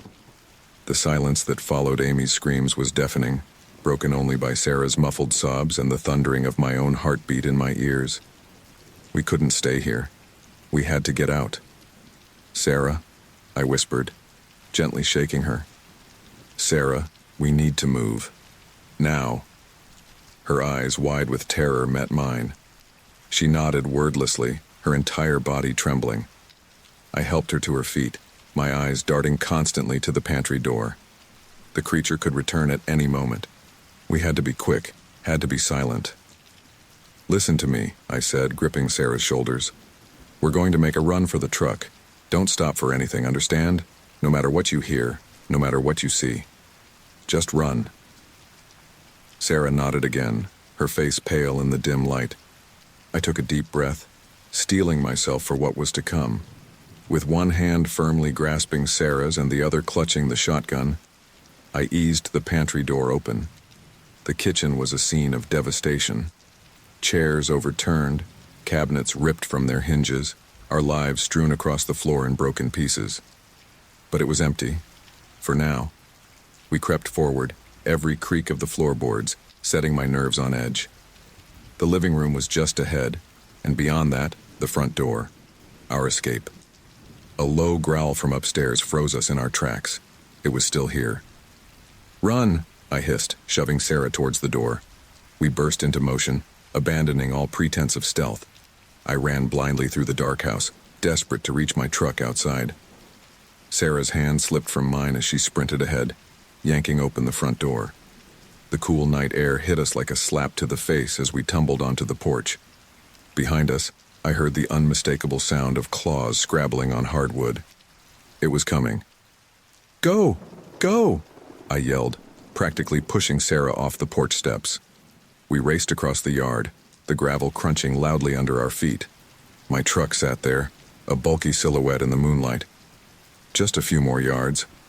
I fumbled in my pocket for the keys, my sweaty fingers struggling to grasp them. Just as I felt the cool metal in my palm, a deafening crash erupted from the house. The creature had bounded down the stairs, smashing through what remained of our front door. The keys slipped from my hand, falling to the ground with a traitorous jingle. "No, no, no," I muttered, dropping to my knees to search for them in the darkness. Sarah screamed, "John, hurry!" I could hear it now. Heavy paws pounding across the yard. The air filled with its foul, rancid breath. My fingers closed around the keys just as a massive shadow fell over me. I dove for the driver's side door, wrenching it open and practically throwing myself inside. Sarah was already in the passenger seat, her face a mask of pure terror as she stared out the rear window. I jammed the key into the ignition, twisting it frantically. The engine sputtered once, twice. "Start, damn you!" I roared, slamming my palm against the steering wheel. In the rearview mirror, I caught a glimpse of glowing eyes, reflecting the dim light of the dashboard. They were filled with an inhuman hunger that sent chills down my spine. The engine roared to life just as something heavy slammed into the back of the truck. The entire vehicle rocked with the impact. I threw the truck into gear, my foot slamming down on the accelerator. The tires spun, kicking up gravel, before finally finding purchase. We lurched forward, but not fast enough. A set of massive claws raked across the rear window, shattering the glass in a shower of fragments. Sarah screamed again, ducking down in her seat. The creature's hot breath fogged the remaining shards of the window as it snapped and snarled, trying to force its way into the cab.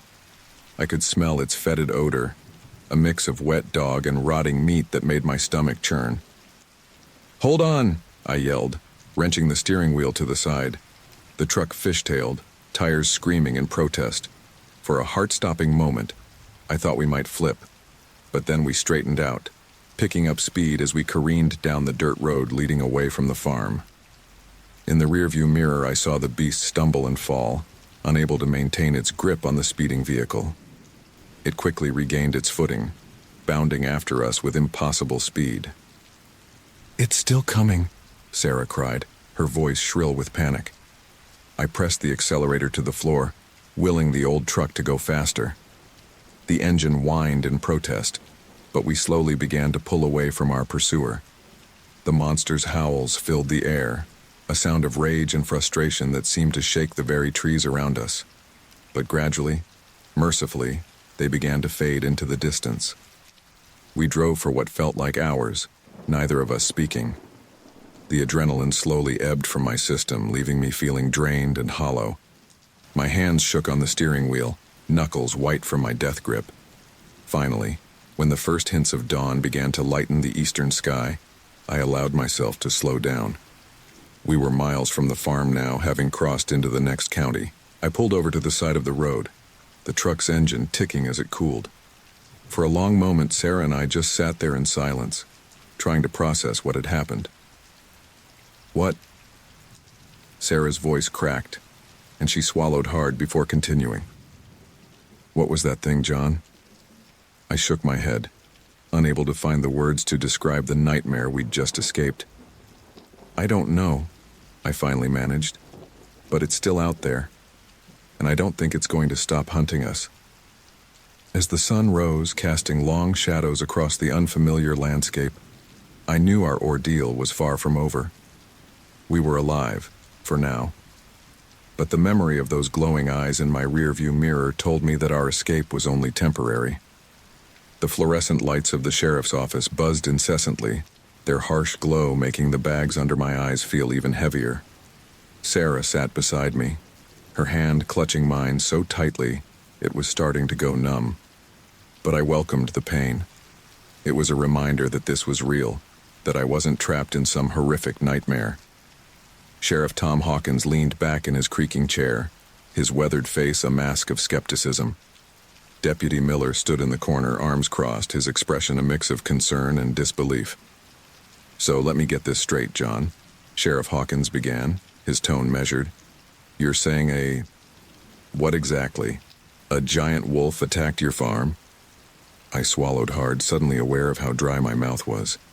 Not just a wolf, Sheriff. This thing it was like something out of a horror movie. It walked on two legs, it was intelligent, it hunted us. The sheriff's skeptical gaze made me doubt my own sanity as I recounted my story. Had I imagined it all? But no. The terror in Sarah's eyes, the destruction at our farm. It had been real. Too real. "It broke into our house," I continued, my voice cracking as I described the carnage left behind at my farm. It got Amy, Sarah's sister. We heard her screams, I trailed off, unable to continue. Sarah let out a small sob beside me and I squeezed her hand. Deputy Miller shifted uncomfortably. "Mr. Parker, I understand you've been through a traumatic experience, but are you sure it wasn't just a bear? We've had reports of a few in the area recently." I shook my head vehemently. "No, you don't understand. This wasn't a bear. It was something else. Something worse." I could see the disbelief on the deputy's face growing with each detail I shared. He exchanged a glance with the sheriff, a silent communication passing between them. "It chased us," I pressed on, desperate for them to understand. "We barely made it to the truck. You must have seen the claw marks on the back window, John," Sheriff Hawkins interrupted gently. "We did examine your truck. There were some scratches, yes, but nothing that couldn't have been caused by tree branches in your haste to leave." I felt a surge of frustration. "Tree branches? Sheriff, please. You have to believe me. This thing, it's still out there.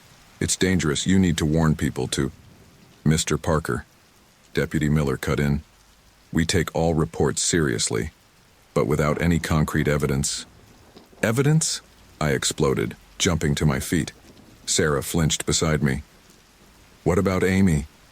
What about our destroyed home? Isn't that evidence enough?" Sheriff Hawkins held up a placating hand. "John, please sit down. We're not dismissing what happened to you, but you have to understand how this sounds. A giant, intelligent wolf monster? It's far-fetched."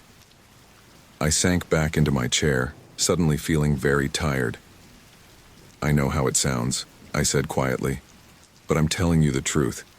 Please, you have to do something." The sheriff sighed, rubbing his forehead.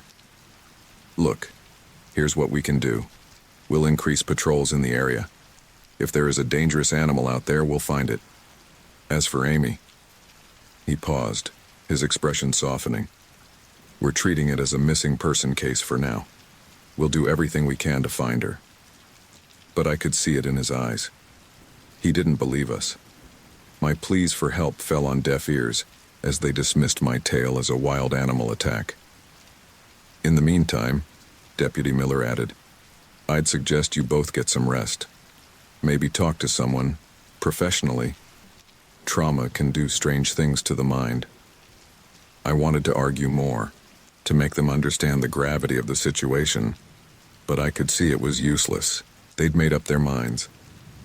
"Thank you for your time," I said woodenly, standing up. Sarah followed suit, her movements mechanical. As we walked out of the station, I felt a weight settling on my shoulders. We were alone in this. No one would believe us. No one would help us. The bright sunlight outside felt like a mockery of the darkness we'd experienced. People walked by, going about their daily lives, oblivious to the horror that lurked in the shadows of our town. "What do we do now?" Sarah asked, her voice small and frightened. I looked at her, seeing the fear and exhaustion etched into every line of her face. I wanted to tell her it would be okay, that we were safe now, but I couldn't lie to her. "I don't know," I admitted. "But we can't go back to the farm. It's not safe there." As we walked to our battered truck, I couldn't shake the feeling of being watched. I scanned the tree line across the street, half expecting to see those glowing eyes staring back at me. There was nothing there, of course. But I knew, with a bone-deep certainty, that the beast was still out there, waiting, hunting. We climbed into the truck, the shattered rear window a constant reminder of our narrow escape. As I started the engine, I made a silent vow. I would protect Sarah. I would find a way to stop this thing, with or without help. But as we pulled away from the sheriff's station, heading towards an uncertain future, a chill ran down my spine. The beast had our scent now, and I had a sinking feeling that this was far from over. The sun hung high in the sky as we pulled up to our farm, its cheerful rays a stark contrast to the dread that filled my heart. Sarah had insisted on staying at a motel in town, unable to face the memories of that horrific night. But I knew I had to come back, to see for myself what remained of our life here. As I stepped out of the truck, the sight of my ravaged farm in the harsh daylight made my stomach churn. What had once been a picture of rural tranquility now looked like a war zone. The front door hung off its hinges, windows were shattered, and deep claw marks scarred the weathered wood of the porch. I took a shaky breath, steeling myself for what I might find inside. But first I had to check the barn. I needed to know if any of our animals had survived. The gravel crunched under my boots as I made my way across the yard. Each step felt heavier than the last, my body instinctively wanting to flee from this place of nightmares. But I pressed on. The barn door creaked ominously as I pushed it open. The smell hit me immediately, a horrific mixture of blood, decay, and fear. I gagged, pulling the collar of my shirt up over my nose in a futile attempt to block out the stench. "Oh, God," I muttered, my eyes watering as I stepped carefully through the destroyed barn. The interior was a scene of carnage. Stalls were smashed, hay was strewn everywhere, and dark stains marred the wooden floor. And the animals. I choked back a sob as I saw what remained of our livestock. Nothing had been spared from the creature's rampage. As I moved deeper into the barn, my foot slipped in something wet. I looked down, my breath catching in my throat. There, perfectly preserved in the mud, was a massive, bloodied paw print. It was easily twice the size of my hand, with clear impressions of wickedly curved claws. "Jesus," I whispered, crouching down for a closer look. This was it. Proof that I hadn't imagined the monster. I quickly pulled out my phone, snapping several photos of the print. The sheriff would have to believe me now. A sudden noise from outside made me freeze. It was faint, but unmistakable. A low, rumbling growl coming from the nearby woods. Chills raced down my spine as I slowly turned towards the barn entrance. The doorway framed a view of the forest edge, the trees swaying gently in the breeze. For a moment, all was still. Then I saw it. A flash of movement among the shadows, a glint of yellow eyes watching me. My heart pounded in my chest, every instinct screaming at me to run. But I was paralyzed with fear, unable to move as I stared into those inhuman eyes. The growl came again, louder this time. It snapped me out of my trance, and I bolted for the barn door. I ran as fast as I could across the yard, certain that the creature was right behind me, ready to pounce at any moment. I reached my truck, fumbling with the keys as I glanced over my shoulder. The tree line remained still, no sign of pursuit. But I could feel it, the weight of the monster's gaze watching me from the shadows. With shaking hands, I managed to start the engine. The tires squealed as I peeled out of the driveway, not daring to look back until the farm was far behind me. As the adrenaline faded, I pulled over to the side of the road, my breath coming in ragged gasps. I leaned my forehead against the steering wheel, trying to process what had just happened. The creature was still there, still hunting, and now it knew I had returned. I sat up, pulling out my phone to look at the photos I'd taken. My heart sank as I swiped through them. The paw print was there, but it looked different, distorted somehow, as if the mud had shifted after I'd taken the picture. It no longer looked like the clear, monstrous print I'd seen in the barn. No, I muttered, zooming in on the images. But it was useless. The photos were blurry, the print indistinct. It could have been anything. A large dog, maybe, or even a bear. I slammed my fist against the dashboard in frustration. Once again, the creature had managed to erase any concrete evidence of its existence. Who would believe me now? As I sat there, trying to decide what to do next, my phone buzzed with an incoming call. It was Sarah. "John?" Her voice was tight with worry. "Are you okay? Did you go back to the farm?" I sighed, running a hand through my hair. "Yeah, I'm fine, It was bad, Sarah. Really bad." "What do you mean? Was it still there?" I hesitated, not wanting to frighten her more, but I couldn't lie. "I think so. I heard it, saw its eyes in the woods. It's still out there, Sarah." There was a long pause on the other end of the line. When Sarah spoke again, her voice was barely above a whisper. "What are we going to do?" It was the question I'd been asking myself ever since that first terrifying night, and I still didn't have an answer. "I don't know," I admitted. "But we can't just ignore this. That thing, whatever it is, it's not going to stop. We have to find a way to end this." As I spoke the words, a grim determination settled over me. We couldn't run forever. Sooner or later, we would have to face this nightmare head-on. "I'm coming back to the motel," I told Sarah. "We need to make a plan." As I hung up and started the truck again, I couldn't shake the feeling that I was being watched. I glanced in the rearview mirror, half expecting to see a monstrous shape loping along behind me. There was nothing there, but as I drove away from our ravaged farm, I knew with chilling certainty that this was far from over. The beast was out there waiting, and next time, it might not let us escape so easily. The weight of the hunting rifle in my hands did little to calm my nerves as I stood at the edge of the forest. The sun was setting, painting the sky in hues of orange and red that seemed to mock the darkness I was about to enter. I knew this was insane, that every instinct screaming at me to run was right.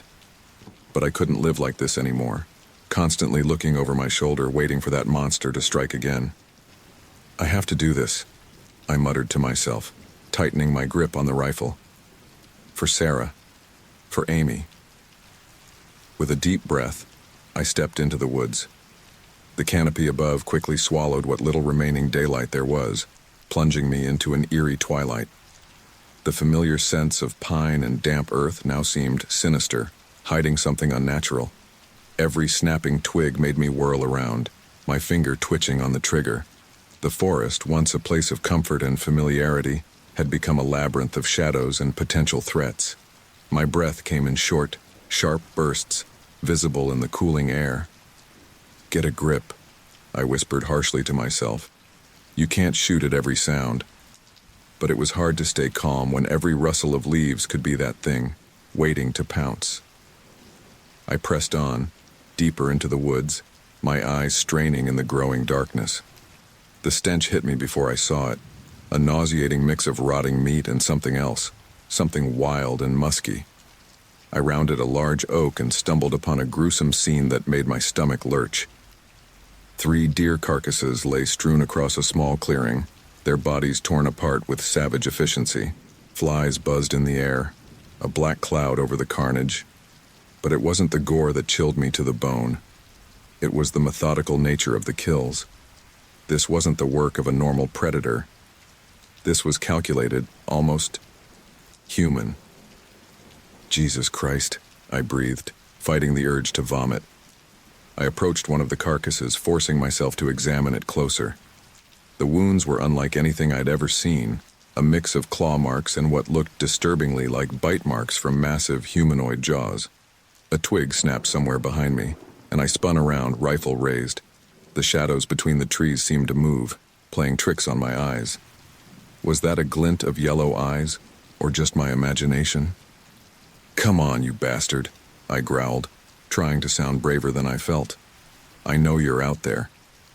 As if in response, a blood-curdling howl echoed through the trees, much closer than I expected. It was a sound that didn't belong in this world, part wolf, part something else entirely. Every hair on my body stood on end as the howl faded, leaving behind a silence so complete it was deafening. My heart pounded in my chest, so loud I was sure the creature could hear it. I backed away from the carcasses, eyes darting frantically from tree to tree. Where was it? The shadows seemed to pulse and writhe, hiding the monster I knew was there. Another snap, this time to my left. I whirled, squeezing the trigger before I could even think. The gunshot was deafening in the quiet forest, and I heard something large crashing through the underbrush. Did I hit it? I wondered aloud, my voice shaking. The answer came in the form of a low, menacing growl that seemed to come from everywhere at once. I fired again, blindly this time, into the darkest patch of shadows I could see. Suddenly, the bushes to my right exploded outward. A massive shape, all muscle and fur and gleaming teeth, lunged towards me. I caught a glimpse of burning yellow eyes and slavering jaws before I squeezed the trigger again. The recoil knocked me back, and I stumbled, falling hard onto the forest floor. The rifle flew from my grasp, landing somewhere in the underbrush. I scrambled backwards, my hands scrabbling in the dirt and leaves as I tried to put distance between myself and where I'd last seen the creature. For a moment, all was silent, except for my ragged breathing. Had I hit it? Was it dead? A low growl answered my unspoken question. I could hear it moving, circling me in the darkness.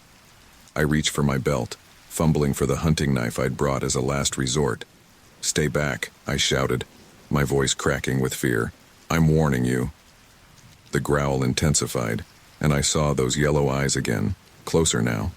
They were filled with an intelligence that shouldn't exist in an animal, a cold, calculating hunger that froze me to my core. I knew in that moment that I had made a terrible mistake. This wasn't a hunt. It was a trap, and I had walked right into it.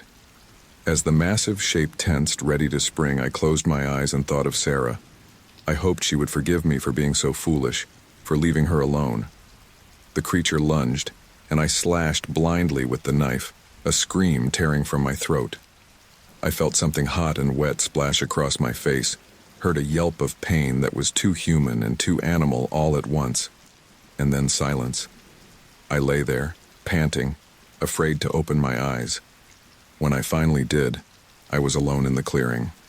There was no sign of the creature, save for a few drops of dark liquid on the leaves near me.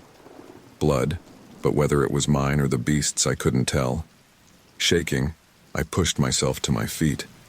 I had to get out of here, had to warn someone. But as I turned to flee, a long, mournful howl echoed through the trees. It was farther away now, but the message was clear. This wasn't over. The hunt continued, and I was no longer the hunter. I was the prey. The forest had gone eerily silent.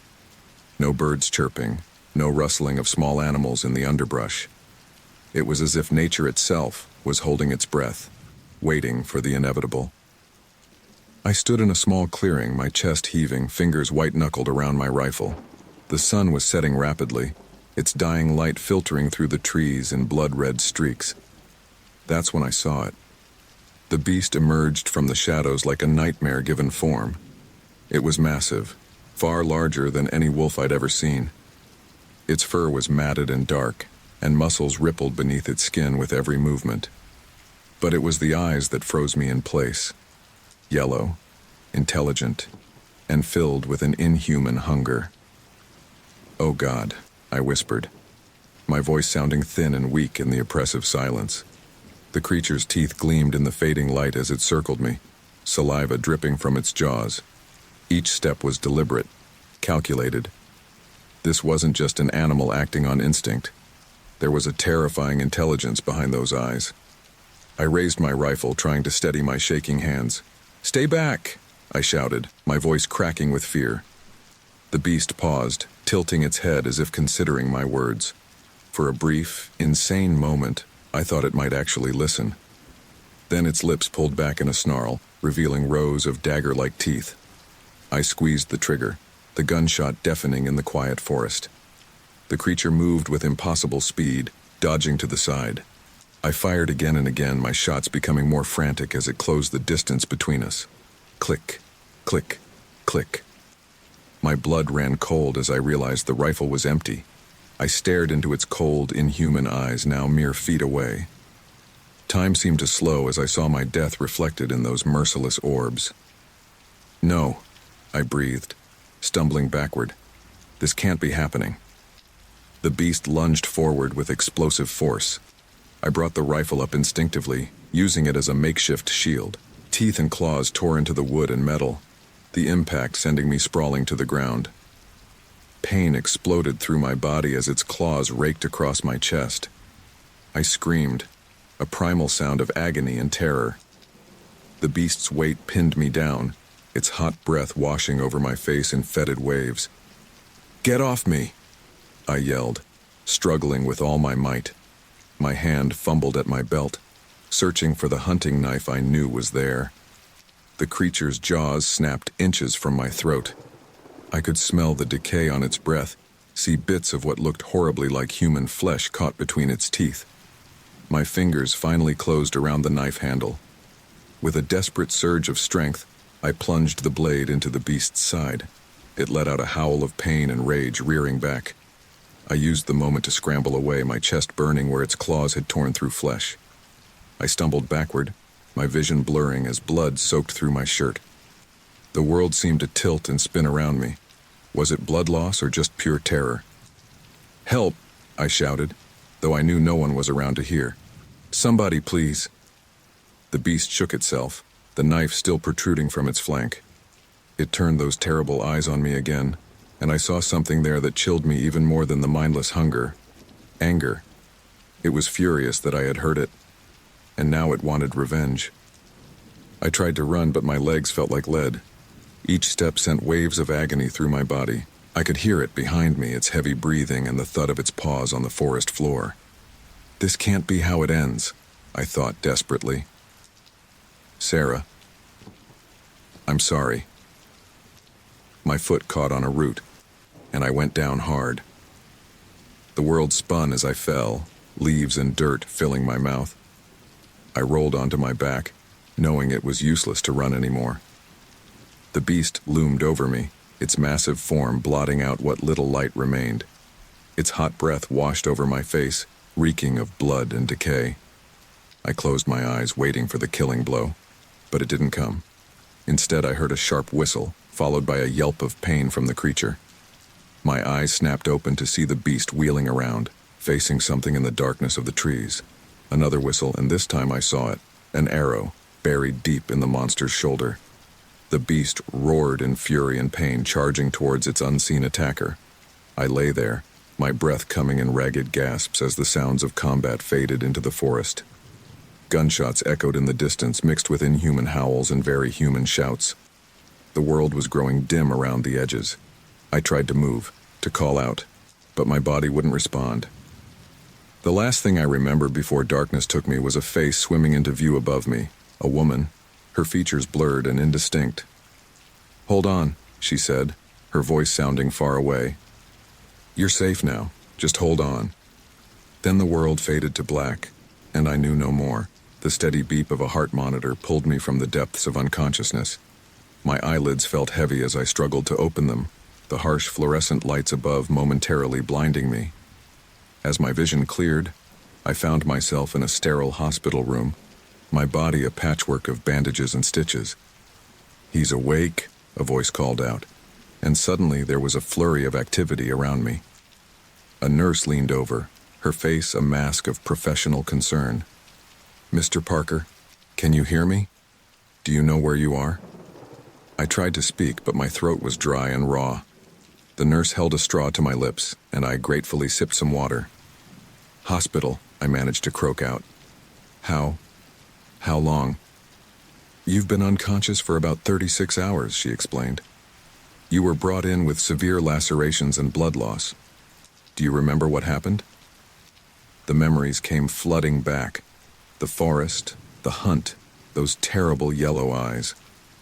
I shuddered involuntarily. "The werewolf," I whispered. "It attacked me." "Where's Sarah? Is she safe?" The nurse exchanged a glance with a doctor who had just entered the room. Their skeptical looks told me they didn't believe my story of a werewolf attack. "Mr. Parker," the doctor began, his tone carefully neutral, "you've been through a traumatic experience. It's not uncommon for the mind to create explanations in times of extreme stress." I tried to sit up, wincing at the pain that shot through my chest. "No, you don't understand. It wasn't my imagination. There's a monster out there, and it's still hunting." The doctor placed a gentle but firm hand on my shoulder, easing me back onto the bed. "Please try to stay calm. You need to rest. The police will be here soon to take your statement." As if on cue, 2 officers entered the room. They introduced themselves as Detective Collins and Officer Bryant. "Mr. Parker," Detective Collins began, "we need to ask you a few questions about what happened in the forest. Can you tell us what you remember?" I took a deep breath, trying to organize my thoughts. "I was hunting," I began, leaving out the part about seeking revenge. "Something attacked me. It was huge, bigger than any wolf or bear I've ever seen. It walked on 2 legs, had glowing yellow eyes." My voice grew hoarse as I tried to convince them of the danger still lurking in the woods. I described the creature in as much detail as I could remember, its massive claws, its inhuman strength, the intelligence behind its eyes. Officer Bryant was scribbling notes, but I could see the doubt on both their faces. "Mr. Parker," Detective Collins said slowly, "are you sure it wasn't a bear? We've had reports of aggressive black bears in the area recently." I shook my head vehemently. "No, it wasn't a bear. I know what I saw. This thing, it wasn't natural." "Could it have been a mountain lion?" Officer Bryant suggested. "They've been known to attack humans in rare cases." Frustration overwhelmed me as they continued to attribute my injuries to mundane animals. "Listen to me," I pleaded, my voice rising. "I'm telling you, this was something else entirely. It's still out there, and people are in danger." The doctor stepped in, his voice calm but firm. "I think that's enough for now. Mr. Parker needs his rest." As the police left, I could hear them speaking in low voices outside my room. Words like trauma-induced hallucination and possible concussion drifted in. I slumped back against the pillows, feeling utterly defeated. No one believed me. How could I protect Sarah, protect the town, if no one would listen? The next few days passed in a blur of medical tests, police interviews, and visits from concerned friends. Sarah came by, her face pale and drawn. She believed me, at least, but I could see the fear in her eyes every time she looked at my injuries. Finally, the day came for my release. The doctor handed me a stack of prescriptions and care instructions. "Now, Mr. Parker," he said, his tone gentle but patronizing, "I've included a referral for trauma counseling. I strongly recommend you attend. What you experienced was deeply traumatic, and it's important to process those emotions in a healthy way." I nodded numbly, knowing it was useless to argue further. As I was wheeled out of the hospital, Sarah by my side, I couldn't shake the feeling of dread that had settled in my gut. The werewolf was still out there, I was sure of it, and now, because no one would believe me, it was free to hunt again. "What do we do now?" Sarah asked quietly as we drove home. I stared out the window at the town passing by, at the people going about their daily lives, oblivious to the danger lurking in the nearby woods. "I don't know," I admitted. "But we can't just sit back and do nothing. That thing is still out there, and it's only a matter of time before it attacks again."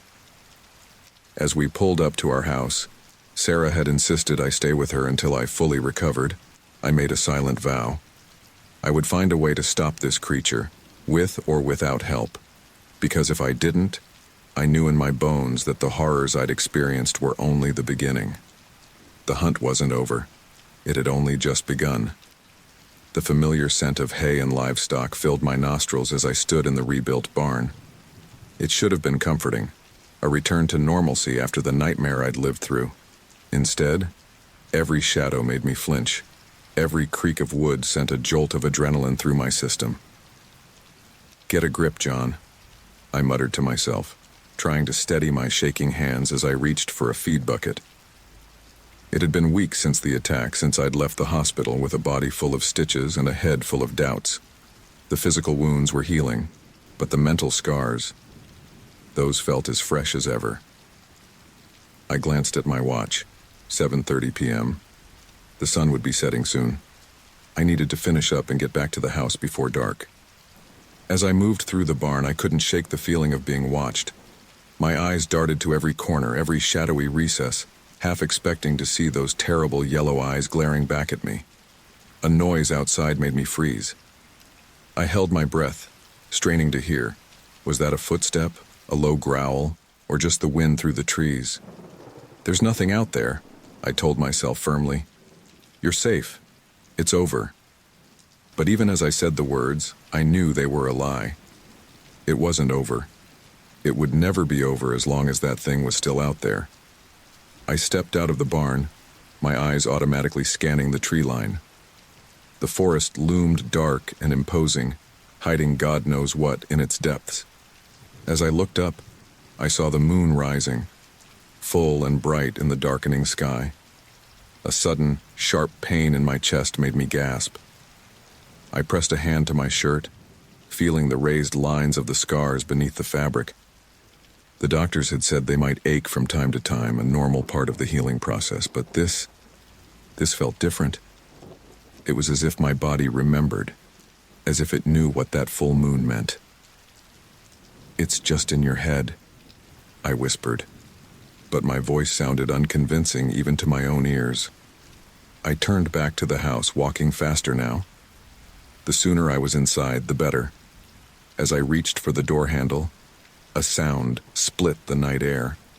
A long, mournful howl that made every hair on my body stand on end. The feed bucket slipped from my nerveless fingers, clattering to the porch as my heart began to race. That wasn't a normal wolf howl. It was too deep, too human.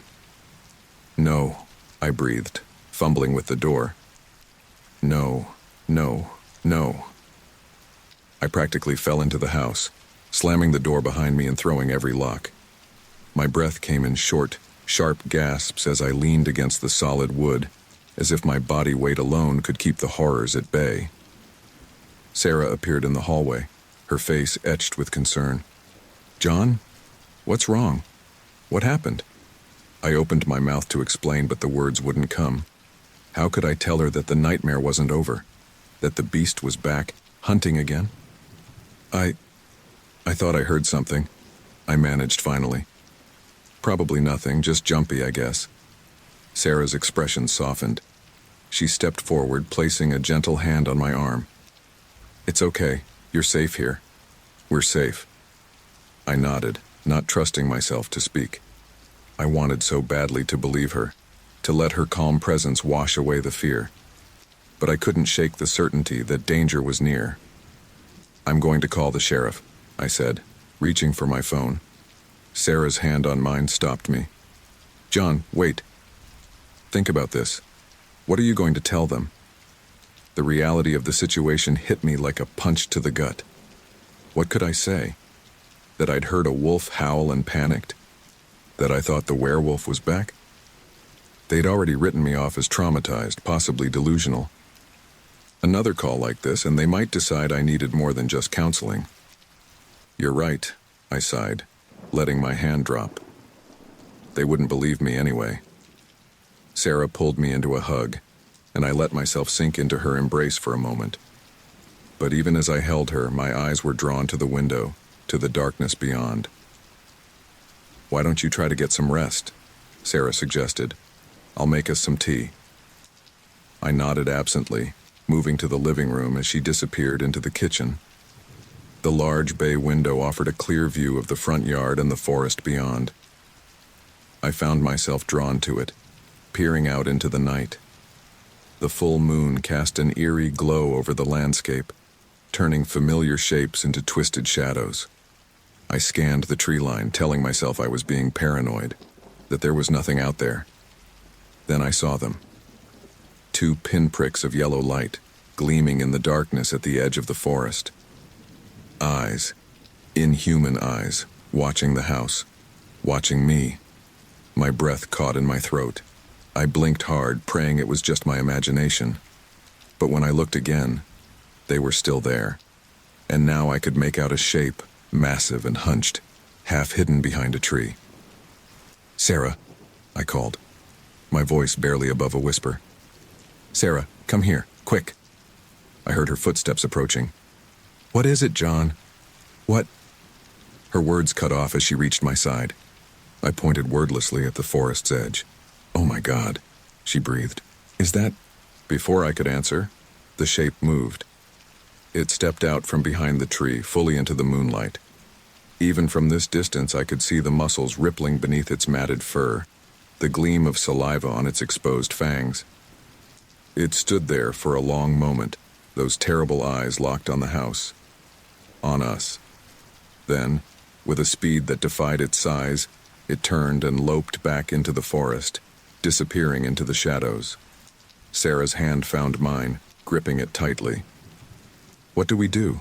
she asked, her voice shaking. I stared at the spot where the creature had vanished, my mind racing. We couldn't run. It would find us. We couldn't fight. We'd seen how that ended, and we couldn't count on help. No one would believe us. But as the reality of our situation sank in, I felt something else rising within me. A determination, born of fear and desperation. We might be alone in this, but we weren't helpless. "We prepare," I said, my voice steadier than I felt. "And when it comes back, because it will come back, we'll be ready." As we stood there, staring out at the deceptively peaceful night, I knew one thing with absolute certainty. Our ordeal was far from over. It had only just begun.